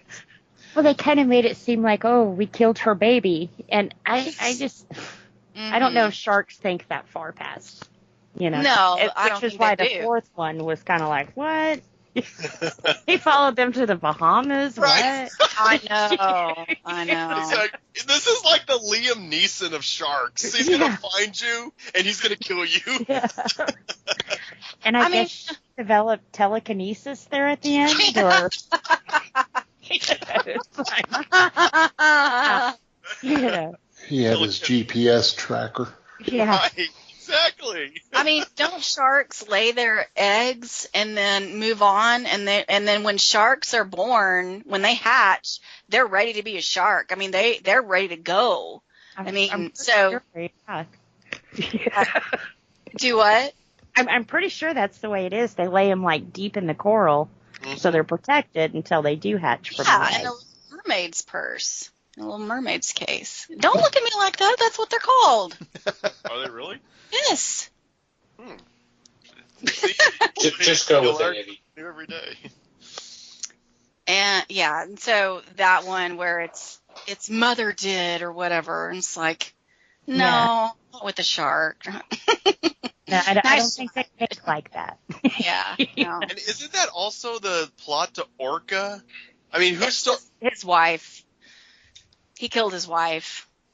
But there's something where she miscarried the killer whale baby at one point. It was like graphic. I was like, oh, we didn't need all that. Yeah. I remember seeing it as a kid, and then whenever we rented it not too long ago, and you watched it, because I have Eddie watch movies before I do, so in case it's something that I may not want to watch. Oh my God. Because I think everything should end happily. Right. And so he's even like, for the shark. You're not going to want to watch this, no. That's right. Yeah, it was something bizarre. Like, not only did they have to kill off the mother, but then you find out that as she's dying, she miscarries the baby, and you're like, that's why he was attacked. What the heck? Okay, this. Thanks for bringing us down. Yeah, I know. Sorry. I think that was the basis of Gorgo. They captured the baby and thought it was the monster until Mom showed up, and then all hell broke loose. Yeah. Right. Kind of how Beowulf went down too, wasn't it? Yeah. I don't like it when the dogs and the dolphins and all that kind of stuff die in the movies. They can leave that out of there. I know. What's the point of that? Right. And you start to get that scare in Jaws 3 where, at the very end after the shark is blown up, because they can only blow up the shark in these movies or electrocute it to death. That's the only way you get rid of Bruce and his clan. But like after the shark is dead, and Dennis Quaid and Tess Harper are floating in the water there with SeaWorld pleasantly in the background, and suddenly the one dolphin flies up out of the water. I was like, I'm here, and she's like, Sandy, and then you're thinking, aw, Jaws got Sandy. And then, there's that beat, and then Sandy jumps out of the water. Like, yay! Everyone's safe. I tell you, even now when I watch that, I get teary-eyed. I cannot watch that scene without getting teary-eyed. I just love it. It's the music, and it's it's her getting so excited, and, of course, it's the dolphins. But, anyway. And it's bad 3D. Yeah, that horrible. You can tell the 3D effect that's there. Lord. I don't care if the people get eaten. No, I don't care. I know. It's like, we don't care. The dolphins can't get eaten. Eat all the people you want. As long as the dolphins survive, that's all we care about. You're talking to the person that just bought, Manhunter? or what was it? What's the name? Maneater. Maneater. I just bought a new video game for my Xbox, and it's Maneater, and I'm a shark, and I go around and eat lots of people. So, but I don't like to eat the turtles, the sea turtles or the sea lions, but I like to eat the people. Yeah. I have Wow. a zombie game I play, and one of her little sidekicks is a dog. Oh, And it's like, don't hurt the dog. you Please. hurt the people, just don't hurt the dog. Kill my Yeah. guy, not the dog. Yeah, in this Maneater game that she plays, her shark will be about to die, and it's saying you need food to replenish your energy. And she's swimming around. It's like, oh my gosh, if they hit me one more time, I'm dead. And she's swimming around the ocean trying to find something to chomp on. And she comes across a sea turtle. She's like, nope, I can't eat that. And she'll keep swimming past the sea turtle and find something else. And it's like, you're gonna die. And just she'll wait to come across like, some a school of fish or something, or like a lady and her child. No, I don't eat children, thank you. There's never children. It's always people. And I like to think that they're all bad people. Oh, okay, that's why they're in the water. They're in the water polluting the oceans. Right. And I mean, They're they're plastic. extra bigger. I mean, they're bigger, and so it feeds me better. than Okay, just a so little the sea turtle know, and Right. So you save children for snacks. Okay. Appetizers. Exactly. Well, I know who not to go to the shoreline with. Right. Right. And I am a first grade teacher, too, so my classes are always very adventurous. Oh my gosh. Thank you for making me sound like a monster that we're going to watch on, I don't know, Amazon Prime or something. I want this true What's crime that, thing. that True show crime. called? They're hiding in plain view. Yeah. Like that. There actually is a documentary called that. What is it? No, it's not Hiding in Plain View, but it's I think that's what she said. I think. okay. That's what it's called. Well, there's one on the government in plain sight, but then there's another one, and it was on Netflix, I think. But it was a child. I mean, she lived, but anyway. But you know what I'm talking about? That one Yeah. that we watched. Oh yeah. Yeah, the one that y'all watched. Yeah. With that guy, that guy was in Yeah, it. it's the guy that was in that other thing. Uh-huh. Maybe it's called You know, Hiding in Plain Sight or something. Of the 114 documentaries I saw in the past year, you know that one. Yeah, that one. About the guy. Yeah. He The did that guy thing. and the girl, and You know, they did, yeah. At the end, the dolphin lived. You know that one. Oh my god. We have some exciting news. We do? I'm kind of. Are you pregnant? I don't know this news. Well, this will be a Baby first. shark doo doo. In the second Jaws movie, Sean, we have friends that work with him. Oh, that's right. Yeah. And he's known as Jaws Kid. He does not have a name. And so we started calling him that, Jaws Kid, to our friends. Does Jaws Kid still work with y'all? Blah, blah, blah. Yeah. You'll have to come meet him and get his autograph and all that kind of stuff. Okay. And then everybody at the office started calling him that because we called him that. So he just became Jaws Kid. Yeah, so if you missed all that amongst all the wine that she's been drinking. I think that was very plain and clear. Okay. Thank you. Yeah, so yeah, the actor does work for our friend here in Dallas. And we nicknamed him just playfully Jaws Kid. So that's apparently that's stuck in the office now. He's known as Jaws Kid. Hey, Jaws Kid, can you come run those reports? Yeah, he's locally. That is so cool. And what's so funny is our friend said he's like one of the oldest guys in the thing, but yet everyone calls him Jaws Kid now. That's funny. That is funny. Yeah, Jaws 2. That's it. See, it's a pretty good one since you brought up Jaws 2. We haven't really talked about it. Before we get into Jaws 2, I was just going to say the original Mike Brody in the original Jaws has passed away, and he actually died at a young age. He was like 36. He had a heart attack, and so Thank you, Debbie Downer, the sequel. I was just going to say, that's. I just thought that we kind of needed to mention that. I mean, we know Roy Scheider and Quint and the mayor have all passed away. So pour one out for all of them. What? Nothing. Hey. Go ahead and say whatever boring thing you were going to say.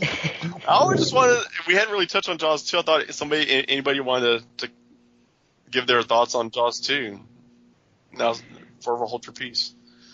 Man, they traumatized them kids in this report. Oh my gosh, yes. Especially the that helicopter. One, No, listen to boat. Yeah. Screaming. Oh man. Those kids need a safe place after that. Right. And I like, guess that was the thing. Right. Instead of having a car, they all had boats. And you're thinking the whole time, it's like, don't these kids know the history of Amity Harbor? It's like, come Or on. any good horror movie, if you're drinking, having sex, you're gonna die. Well, they're sailing with Mike Brody, who lived through the first one. I mean, he didn't have any stories, and the mayor's kids, Mm-hmm. were in the first one and then grew up for the second one. So it's no secret. And I love how this Jaws, they amped it up. And behind the scenes, apparently I heard that, of course, Thomas, like you were saying, the first one, they had all sorts of technical issues with the shark because it was, uncharted waters. How I get it, uncharted waters. Never mind. But in the second one, since the first was such a hit, they really sank a lot of money into the production of the shark. Yeah.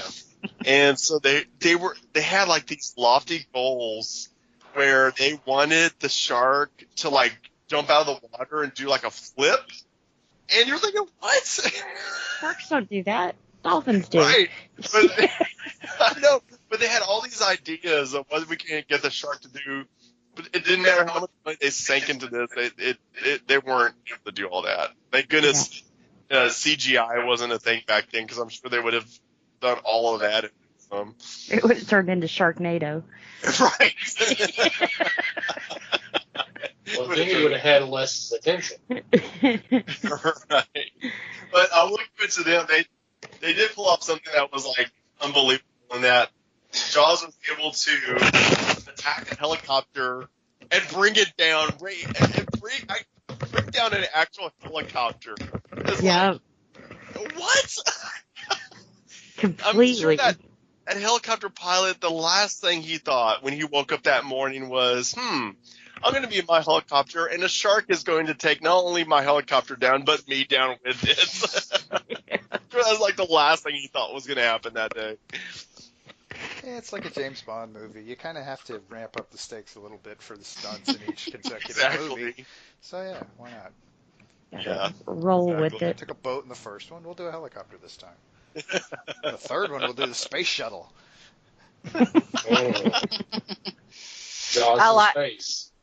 I like in Jaws too how whenever they show Chief Brody's house, it's for whatever reason different from the original, but it shows the yellow, what are the buoy, not buoys, but things that they were, the barrels that they were attaching to the shark in the first one.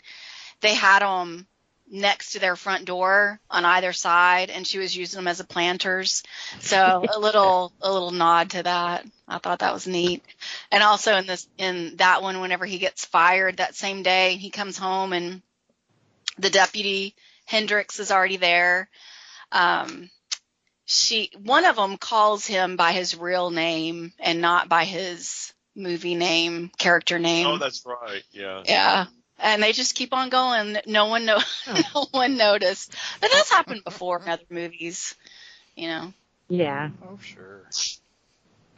Well, and also another blooper I had noticed on the first one, when they first opened up, the girl who was skinny dipping when he was making out his report, he said that she died on January 1st. But when the little boy died, it was June 29th.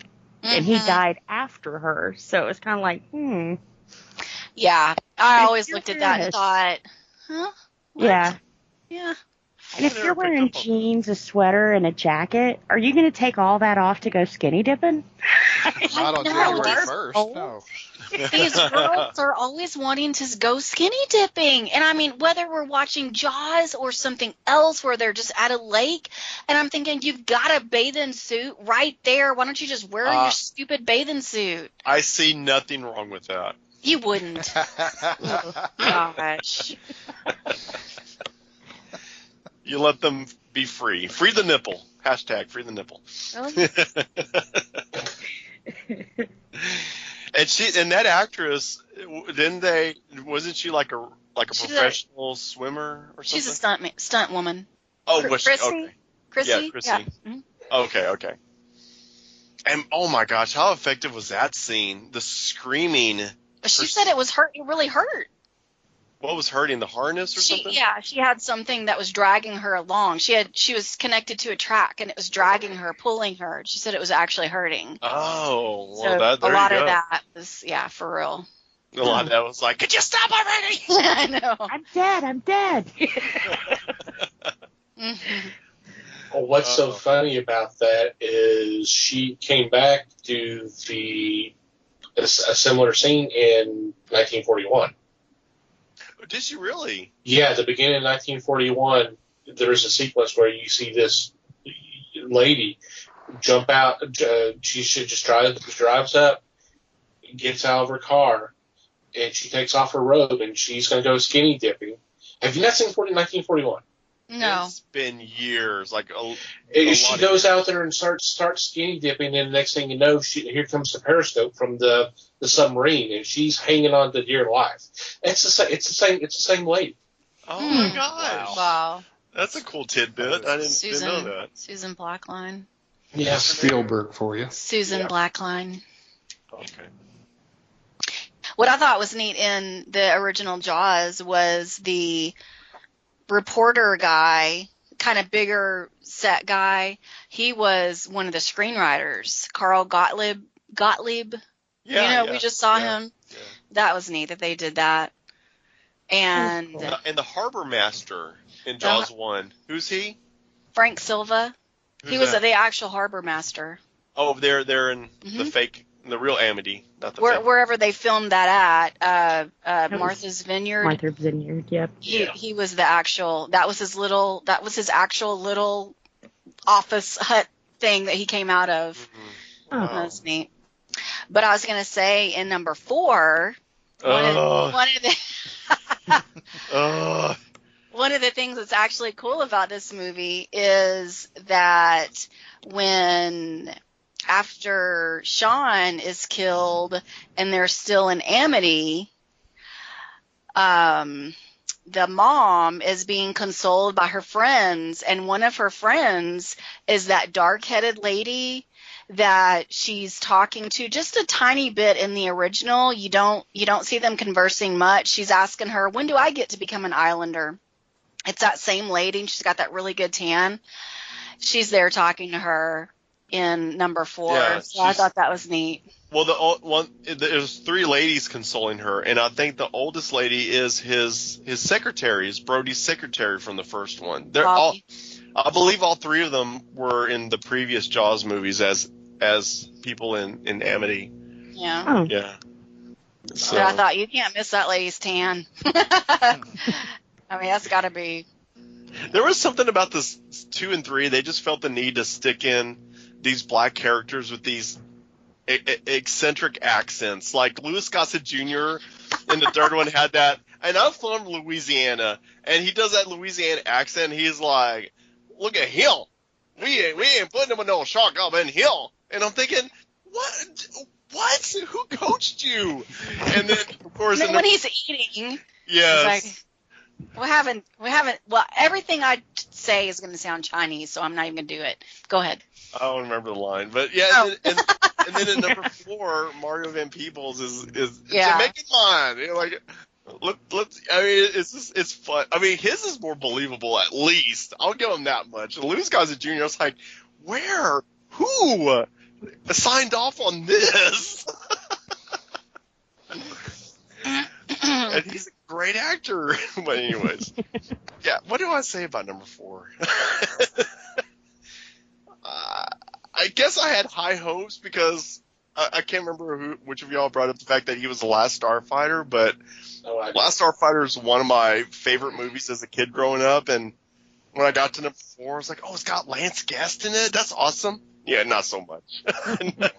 Not so much. That's so cool. The banana boat scene was pretty cool. Whenever, they're on the banana boat in the. I don't remember. I've only seen the movie one time. I've only seen it one time. One time. That's all it took. I've watched it more than one time. Do you just walk out of the room every time I put it on? Yeah.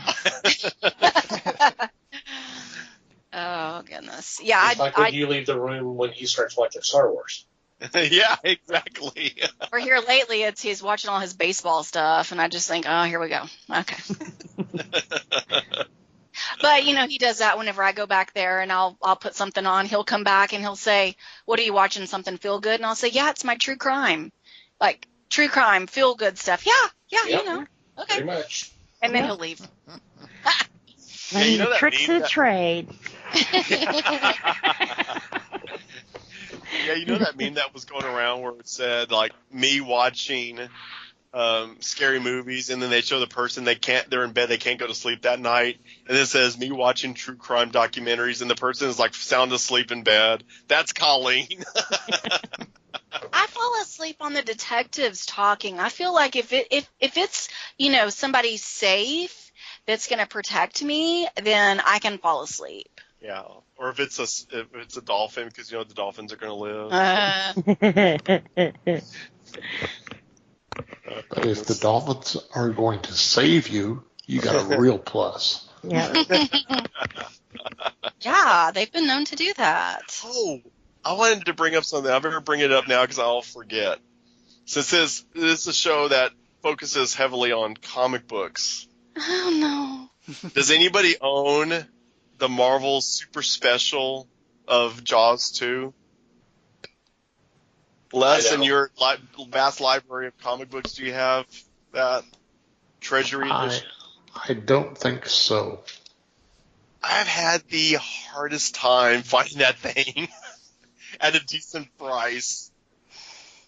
The search is on, much like Quint searching for the shark. I'm still on the hunt. Or trying to find the issue for The Black Hole that was done by Goldkey back in 1980. What's the story with that? Does that exist? It does exist, but it was very limited print because the first 3 issues were primarily put together in comic packs. Yes, those 3. Yeah. So a lot of them are supposedly in Mexico. So, but you might find them on eBay every once in a while, but it's going to go for a lot of money. Oh gosh! Because we talked about that on when we did the episode on the Black Hole, the movie. Mm-hmm. The thing that sucked is if you got the 3-pack, the first 2 issues were adapting the movie, and then issue 3 was a start of a new story arc that was to be continued. Oh, so nice. You never got. So if you didn't get issue 4, which 99% of the population didn't get, you don't know where the story went. It just ended on a cliffhanger. Oh. I mean, surely somebody can get the rights to that and reprint it in a trade. But I guess that's Disney. Don't they have Mickey Mouse bucks that they could throw at that if they need to? Well, there's actually an adaptation. We talked about that as well. There's an adaptation that was done by Jack Kirby, but it's only been released in France or something like that. Oh my gosh! I've seen images. You can Google images, and it looks great. Of course, because it's Kirby, but I think it's been printed in one of their magazines back in 2009. It's like Disney Adventures or something like that. But I can't. Like you said, it's impossible to find. Okay, I just pulled up on eBay. Here's a copy of Black Hole number 4, rated at 5 2.0. It is a buy it now for $539.99. Yeah. I can write something that would be for free. But this has a T-Rex on the cover. So Yes. Yeah. And are you supposed to be looking up stuff during a podcast? Well, yeah, that's this research. Uh-huh. Oh, we do it all the time. So yeah. Oh, yeah. It's research. Oh my gosh, that is insane. Mhm. Yeah, somebody's got to reprint that for the sake of the fans. Well, we'll see what happens if they ever decide to do that remake that they had talked about several years ago. Mm. Because they talked about doing a remake, and the guy who did Tron Legacy was attached to it. As far as I know, he still is. It just nothing's happened. Oh, that's a good person to attach it to. If anybody's going to do it, it'd be that guy. Yeah. Legacy was great. You want to impress me, get The Rock attached to it. That'll get it moving. Because everything that guy touches is gold. Or Jessica Fletcher touches it. Yeah. God. Speaking of Jessica Fletcher, and getting back to Jaws, I don't want to kill your whatever comic book moment that was, but getting back to Jaws and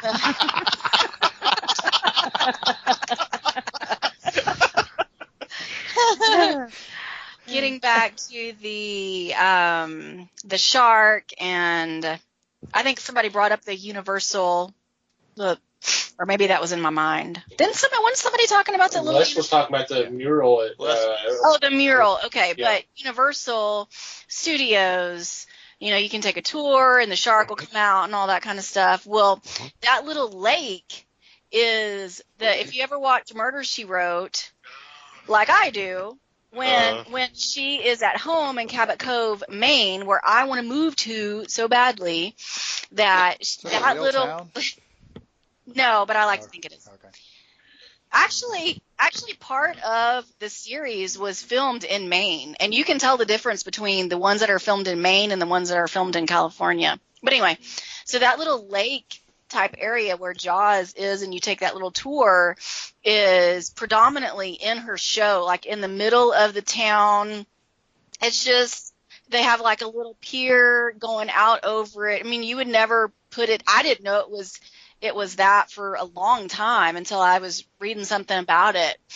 So I thought that was neat. And then it also, I mean, it's been featured in probably several shows or movies, but another one, if you ever watch the Hardy Boys, it's in one of those episodes where they're actually in, I think, LA, but anyway, and so Nancy Drew actually falls into the water, and they're taking a little tour of the Universal Studios, and you see the shark come out and everything. It's the tour that I remember. I mean, they say the exact same thing that I remember. So I think the tour is like, and we had some friends that went on it like last year, and they say exactly the same thing. So I don't think they changed it at all.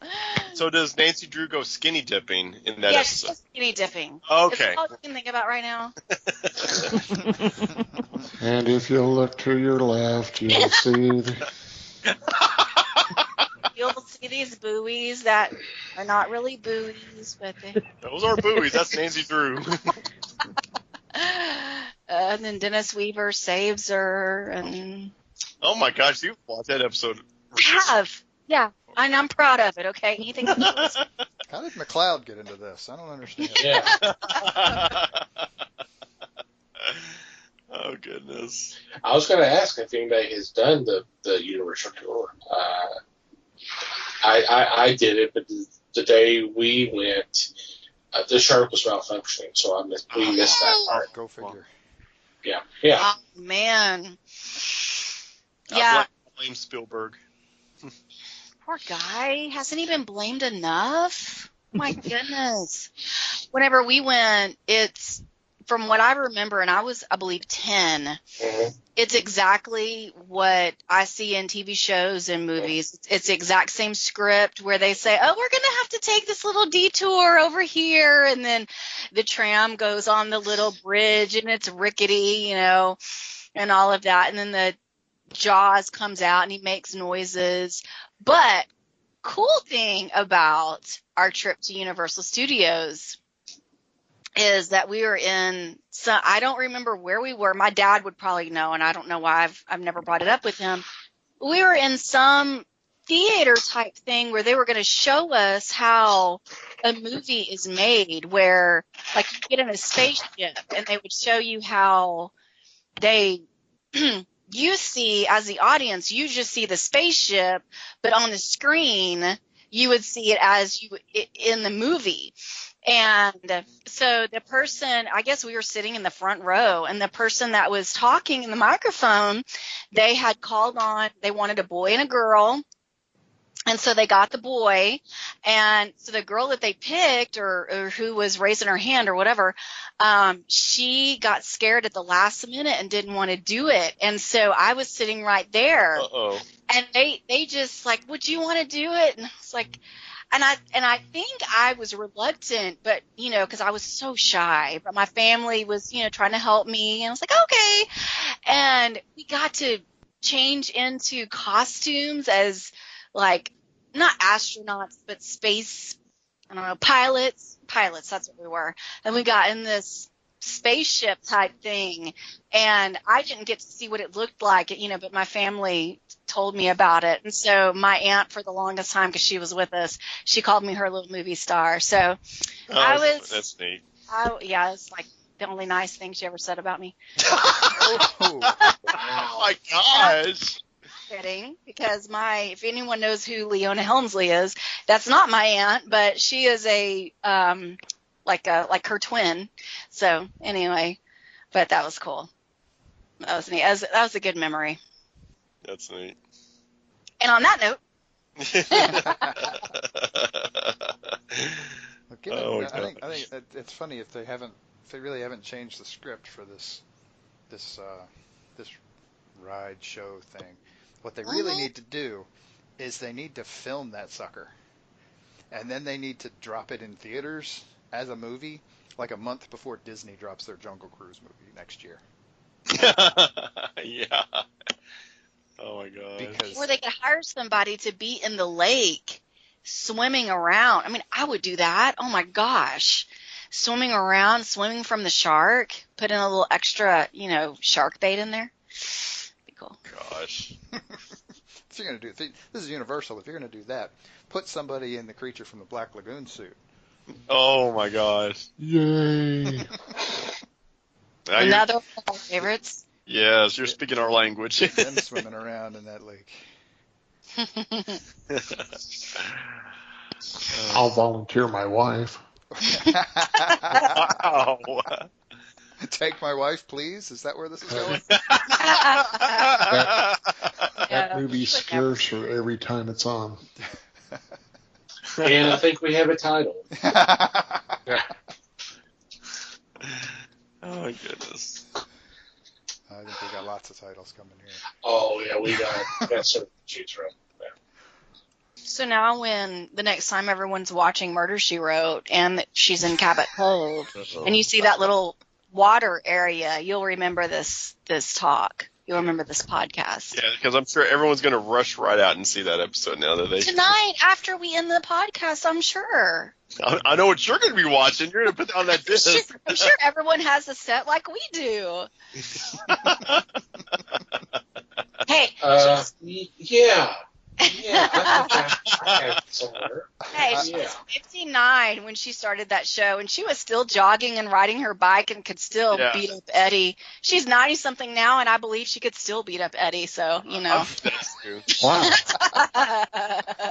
I'm not debating that at all. I'm thinking the closest I can get to watching Cabot Cove would be Hobbs End, but anyway. The closest thing I have on DVD for that. I could let you borrow Murder, She Wrote. Well, I don't know if I want to depart from it.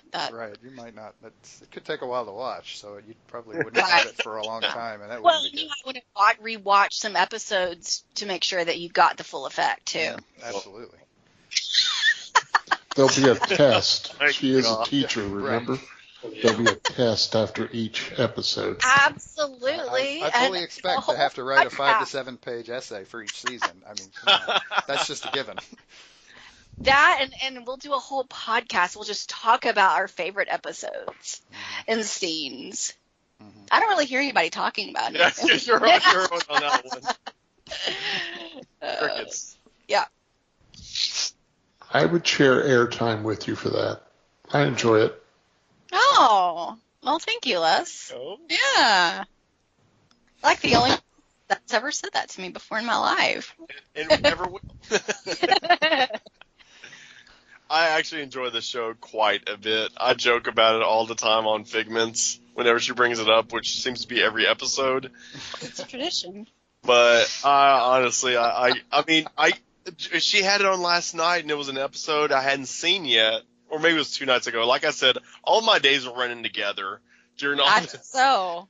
But whatever it was, she had on this episode that had to do with a jewelry thief, and I was just mesmerized by this episode. He's asking me all these questions. I'm like, would you be quiet? I'm trying to watch the show. It was I couldn't wait to see how it all played out, and then after it was over, and I was like, does that character come back for other episodes? She was like, yes. Can we watch them? It's just like, no. And I'm like, yeah. And how many glasses of wine did it take to get to this point? Yeah. He was so excited when he realized that the guy comes back in other episodes, and it's like, I will have to look it up. I mean, I know one for sure, but I'll have to look up the other episodes, because I told him she's outside of Cabot Cove. She's got about 3 friends that are in some, not regulars, but are in more than just one episode. And he got so excited about this guy. I thought, okay, well, that's a start. Eddie, they just reel you in. It really is a good show. I joke about it, but it's really good. Oh, goodness. Well, what's cool, what's one of the cool things is that her doctor friend in the show, Seth Hazlitt, he was in Columbo, like the first, I think it was the actual the very first Columbo with Peter Falk, and really young, and he was just at the beginning. I think you might see him a little bit later, but not much. But I know this is a big surprise, but I read her books. Because she's an author, she becomes an author, but now they've published her books, and so I read them, and she references Columbo in one of her books. So I thought that was pretty cool. Really? Yeah, I told you that. I told you that already. Well, when you're talking Murder, She Wrote, I'm usually like, yes, dear. Uh-huh. Was that William Wyndham? Yes. Uh-huh. William Wyndham played the unseen jail inhabitant when Barney Miller was convicted of or was serving time. Oh. Really? Yeah. Mm-hmm. You just heard his voice, but you go, that's William Wyndham. His voice. And you can't mistake that voice. Right. You can't mistake that voice for sure. No. Oh, that's neat. Yeah, and William Wyndham was also in Star Trek, the original series. Yes. Really? Was he? Yeah, he was Commander Deckard. He's Will Deckard's father in the Doomsday Machine. Oh, cool. Oh my gosh. That's cool to know. I had no idea. See? And in real life, Angela Lansbury and William Wyndham were actually really good friends. So I thought that was neat, how the actors and actresses are in real life, or, in the show they're best friends, and then in real life. And he's, of course, already passed away, so I'm sure that was hard for her. So he went from doing Star Trek to Murder, She Wrote. Man, his family must have been disappointed in him that he stepped down that way. No? So you said you're done with the wine, is that right? I've been done with the one for a while. I wanted to actually finish this No, podcast. I meant for the rest of the week. Oh, Oh, she's closing the bar. That's what's going on. Yeah. You're cut off. Mhm. So, Jaws. Yeah. Good movie. Oh yeah, we were talking about Jaws and not Murder, She Wrote. Okay, sorry. One of the best. No, that's okay. That's about the standard for us, so that's okay. Mhm. We hardly ever stay on topic. But see, I did Wait, tie it topic? in. I did tie it into the Jaws mechanical robot in Universal Studios, so I wasn't too off Yep. there. And that same robot, Jaws shark Bruce, shows up in one of the Star Wars movies. No, I'm kidding. She's giving me the look. Uh, Well, it was run by Frank Oz, right? What? No. They repurposed it for Jabba the Hutt. Oh. All right. Any final thoughts before we wrap this up? This has been fun. I've enjoyed this. yes, Yes. too. Oh yeah. Yep. Yep. But Jaws is widely considered to be one of the greatest movies of all time. So go watch it. Yeah. If you want to watch all four, HBO Max does have all four of them on there. Oh. Good to know. And so does our house. So our closet does too. Sure. Well, we were going to come to your closet, but okay. We'll be posting that address in the notes. No. I'm not even going to joke about that. And if you're done with all four movies and you still haven't satisfied your hankering for Jaws, you can pop in the Jaws Xbox game, which Colleen loves to play during the summer months. That's one of her favorite summer games to play. Is the Original Xbox. Yeah, that's fun. what's it called? Jaws Unleashed. Yeah. Yeah, it's a fun game. Again, it's not any different than the man-eater game she was talking about. You're basically the shark and you eat people. Yeah. It's basically a rewrite of Pac-Man. That's all. It's like you're seeing people instead of dots. Whatever. Something cool about Jaws, and just a few years ago they were showing it at the Alamo Draft House. Believe in. Did we see that on Lamar? Is that the? Well, anyway, one of those. And it was during summer, and I believe it was July. Yeah. But anyway, Yeah. and so we got to go see that in the theater. And I had not seen Jaws in the theater since, I guess, the re-release. Because in I remember seeing it in the theater when I was a kid, and in 75 I would have been 2, and I don't think I could remember that. Yeah. You saw it in the drive-in on a re-release. Yeah, and I had not seen it again in the theater since. And so that was really, really cool. It was cooler than I thought it was going to be.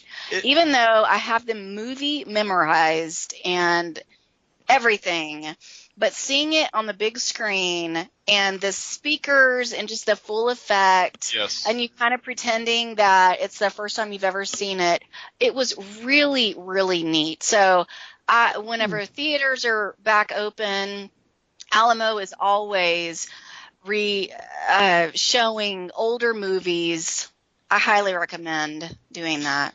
It's true how it's a movie you memorize, but when you see it on the big screen, it's so different. Les, you and we went to go see the Iron Giant, at that same Alamo Draft House, and I never got to see the Iron Giant in the theater. I'd only seen it on DVD, but again, it's a movie I had seen multiple times. But when Les and I went to go see it on the big screen, it's so different. It's more emotional. It's just weird. And the same thing with Planet of the Apes. I grew up watching Planet of the Apes on the whenever it come on TV on the weekends, and then on VHS and later on DVD. But a friend and I went to go to the Alamo again to go see Planet of the Apes. And the first time seeing it on the big screen, it's different. It's different when you get to see it in that setting.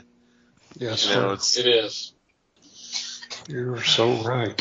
Mm-hmm. And the Alamo always offers either magazines or glasses or something. And for Jaws, we ordered 2 glasses. Oh, that's right. And they're they're like, I guess, beer mugs, or, I guess you could put water, iced tea in there too. Wine And glasses. yeah. And they're the mechanical shark, like the inside of him. And then when you you turn them a certain way and you put them together, you see between the two glasses, you see the whole shark together. Yeah, it's really cool. So it's just stuff like that they offer is really neat. It's neat. That's our commercial for the Alamo Draft House. Seriously. Well, I'm ready for them to open up again. Yeah. There is a movie theater over here by me that is showing movies right now. They've got a schedule, I would think, 15 movies. They don't play a movie at one screen through the whole day. It's several different movies on each screen, and they're showing everything from Knives Out to The Goonies. Oh, Wow. Goonies. And the kicker is that they allow a row between each set of seats, and then there's spacing on the rows for the patrons. Mm-hmm. And it's only $4 a movie. Oh, wow. Not So bad. come on over to Garland. They got it. Yeah. Nice. All right. Well, Eddie and Colleen, I do appreciate you being with us. It's fun as always. Love to have y'all. Love to have y'all back again real soon. Well, thank you for having us. This was a blast. I loved this. Oh yeah. Anytime we get to talk about Jaws, and then to be able to share it with other people and share it with your audience, thank you for that. We appreciate it so much. Mm-hmm.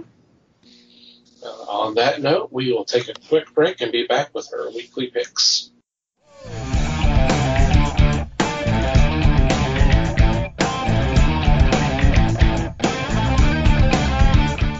And we're back. And it's time for our weekly picks. And as we mentioned last week, with the slow increasing of new books coming out, what we will be doing is each picking a new title that will be out this week, and then mentioning a title that you might have missed that you have we really recommend that you take the time to pick up a copy from your local comic book shop. So with that, Mike leads off this week. Okie dokie. I'm leading off, and my first pick, this is I am picking. This is kind of a series of reprinted books, and this is from Harper Alley, and the title of this is Action Presidents. This is a series of historically based stories by Fred Van Lente and Ryan Dunleavy, who are the guys who went on, I guess, to publish the series, The Comic Book History of Comics. So this is these guys kind of cutting their teeth and figuring out how to handle this history stuff. And these particular books, the Action Presidents books, are comics that are aimed at middle grade readers, and they are obviously they're based on actual historical stuff. The kind of the tagline they put on the cover is "Real history, fake jokes." So I mean they are the first one is George Washington. The others are Abraham Lincoln, Theodore Roosevelt, and John F. Kennedy. So there's kind of something for everybody here. There's some fun, really cool, really well drawn comics, and there's some history and there's some humor involved as well. So it's kind of hard to go wrong here. Cool. Very nice. Sounds very good. All right, and I am next, and for my new book, it's not really a new book, it's actually going to be a new printing. It's from Marvel Comics. It is Silver Surfer Omnibus, Volume 1. This collects the 18 issues that were put out back in, I believe, the early 70s, late 60s, early 70s. This is the adventures of Surfer, and it kind of goes over his origin, how he became Surfer, and basically, and most of it was dealing with him being trapped on Earth. He couldn't go back out into space and all that. The stories were written by Lloyd Thomas, or the majority of them, with a lot of the art by the great John Buscema. Really awesome stories. Highly recommend that you check them out. Good choice. Yep. On Cosmic Comics. There you go. That's it. And some of them actually do have some kind of a little bit of a message if you pick up on it, which I'm sure everybody in our audience would be able to pick it up. So, Cool. Alrighty, Les. My first pick is Strange Adventures #2. The series started before the pandemic shut down the comic book shops. But in this series, there are people publicly accusing Adam Strange to cause death of several people on Ran and on Earth. And the person that has been publicly accusing him ends up dead. So, of course, the doubt is whether or not Adam Strange is the culprit. This is an interesting book. It's by Tom King and by two different artists. One is Mitch Gerards, who takes the Earthbound part of the Adam story, while Doc Shaner is the space artist. So I was really enthralled by the first issue, and I'm hoping that this Black Label book will be back on the stands real soon, being one of my favorite characters. Yeah. Awesome. Sounds pretty good. And that's on the Black Label? Yes, ma'am. Cool. Alrighty, Liz. All right. For my first new pick, I'm going with one called Primer. It's from DC Comics. It follows a girl named Ashley, who her father was like a really well-known criminal, and he winds up in prison, which most of the good ones do, right?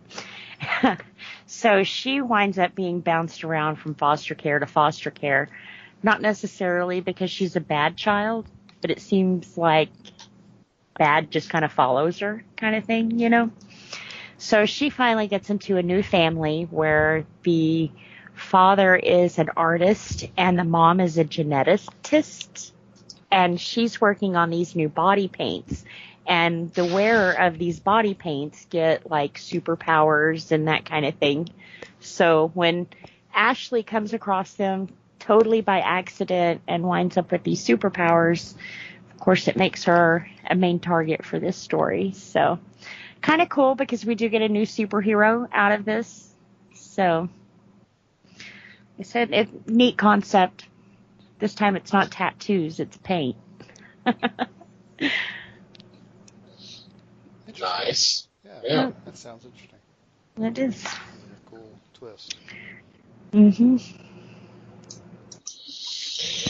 Alrighty, Mike, you're up again. Okie dokie. So for this is kind of a weird one for me. Well, not for me, but this is kind of the one that I wanted to pick for my go back and buy older stuff books. But it also happens that the Volume 4 trade is coming out this week. My title is from Image Comics, and it is Gideon Falls. This is a book I have talked about in the past because it's so damn good. And it's a very, very complicated storyline.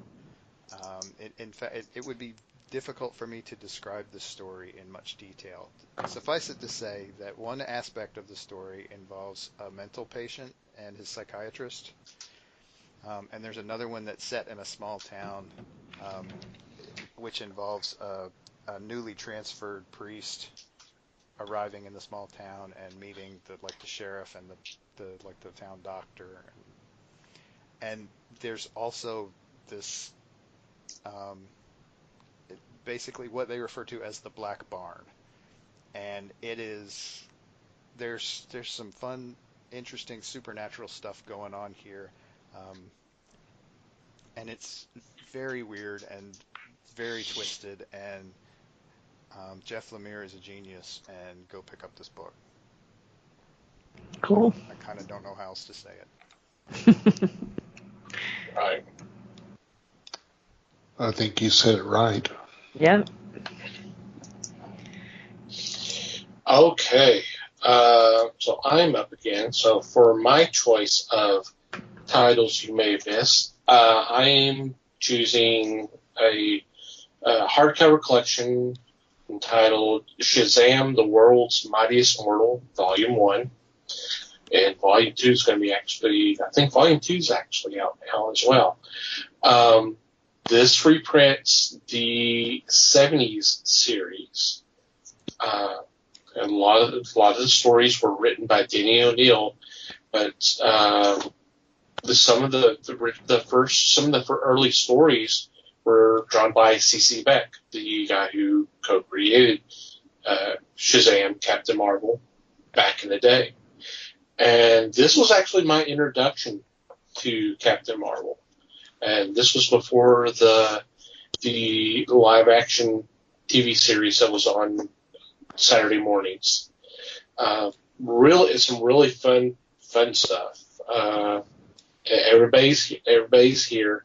They even explain how the characters from the 40s and 50s, how they show up in modern day time. They even go so far to kind of explain, well, this is what happened, and it's kind of a trip. It's really a fun read, and highly recommend it. Cool. All right, Les, you're next. For my second, I am bringing forth Evil Heroes, a title from Zenescope. And in this story, it takes the statement, with great power comes great corruption. You have superheroes that are real, but they walk around like gods. They start to enslave the humans, but there is a group that rises to face off against these self-proclaimed masters. The story was collected of 4 issues, and this was really tight stuff. It was really well written, some fantastic art, and if you look at the heroes, you can say, okay, well, that's supposed to be, and just go right through each one of them. So I recommend this. It's interesting. It's got a great plot to it, and the art is superb. So step up for this one. Cool. I remember digging that series. Yeah. It does sound good. Some little twist. Again, more twisting. More twisting. Alrighty, Liz. All right. For in case you missed it, I am picking Wonder Woman, the True Amazon. I believe we have talked about this book before, probably quite a few times on the show. It's wrote by Jill Thompson, which also does Scary Godmother. But this story is not your typical Wonder Woman story. It kind of goes from how it follows from the birth with the deal, with the gods and stuff to have her and everything else up until the point that she becomes Wonder Woman. To say the least, she was a brat. I mean, she was daughter of a queen, very spoiled, didn't like to be told no. And this was kind of the story of how she learned to be humble, I guess, that just because of who you are doesn't mean everything's granted to you. And she learned a very hard lesson in this one. Jill Thompson also does the artwork in this, which is all hand drawn. Beautiful, beautiful work in here. I mean, it's so different than the normal digital stuff that we're getting nowadays. It was an Eisner winner. That's how good the story was and the artwork. So if you have not read this, you need to read this. If you go into this is a canon Wonder Woman story, you're going to be sadly disappointed because it's not. But it is truly a very good story. One that, like I said, definitely add to your library. Awesome. It is a phenomenal story. Mm-hmm. All righty. Any special shout outs this week? I don't think so. No. Nothing here. Other than to thank Eddie and Colleen once again for joining us. It was a blast. Absolutely. It was. Okay, we'll go ahead and move on to our regular shout outs. First off, we would thank Pop Goes Culture, our podcast network, for allowing us to be part of a great group of shows. If you check out our show notes, we'll have a link. You can go see some of who we are fortunate enough to be part of, be with. Thank you guys always. I also want to thank the fine folks who make up Podern Family on Twitter. We're spreading the word of the fellowship. I want you all to go check them out. The easiest way to do that is go to Twitter and do a search. Hashtag Podern Family is one word. Just scroll through and whatever catches your attention, and by all means, click on that link, download that episode, and have some fun. Thank you guys for your support as always. I also want to thank Mandy the Martyr for supplying the music to our podcast. We'll have a link in the show notes for you to check out their music. Thank you guys as always. And finally, you, dear listener, thank you for downloading and listening to today's episode. We do appreciate your support, and we value your feedback. If you have a question, comment, suggestion, complaint, whatever, we'd love to hear from you. There are several ways you can do that. Our email address is email@thefellowshipofthegeeks.net. You can go to the website and go to the About Us page, and there's a contact form that you can fill out there. You can contact us through our social media, and of course we suggest that you follow us. We are on Facebook, the Fellowship of the Geeks, and we're obviously on Twitter at Fellowship Geeks. And if you like to follow our personal Twitter accounts, you can do that. Mike can be found at Mikey Geek. Liz can be found at LN_Geek. And I can be found at TomTC Geek. And from wherever you download, listen to our podcast, if you could please rate our show and write a review, it would be greatly appreciated. Anything else before we say goodbye? Just thanks, everybody. Thank you, everybody. Appreciate you listening. Thank you for listening, everybody. We do appreciate support as always. And until next time, geek on, my friends.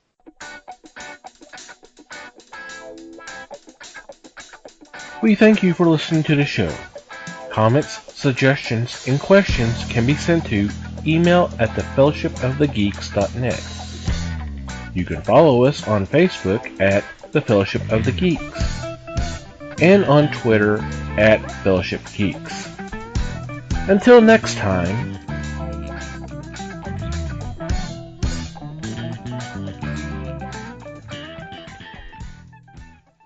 I liked him. I thought They're great actors. Well, I guess we could talk about this during the podcast. But Yeah. I'm about to get started up on my rants and raves about Jaws 4. I better save it. I mean, I don't really like one aspect of the movie, but then I do like another aspect that I think maybe some people don't notice. Don't wave at me. I can say whatever I want. Wow. Yeah. Ooh, this is going to be a good one. Oh my goodness. Hey, Mike, I think we found our stinger.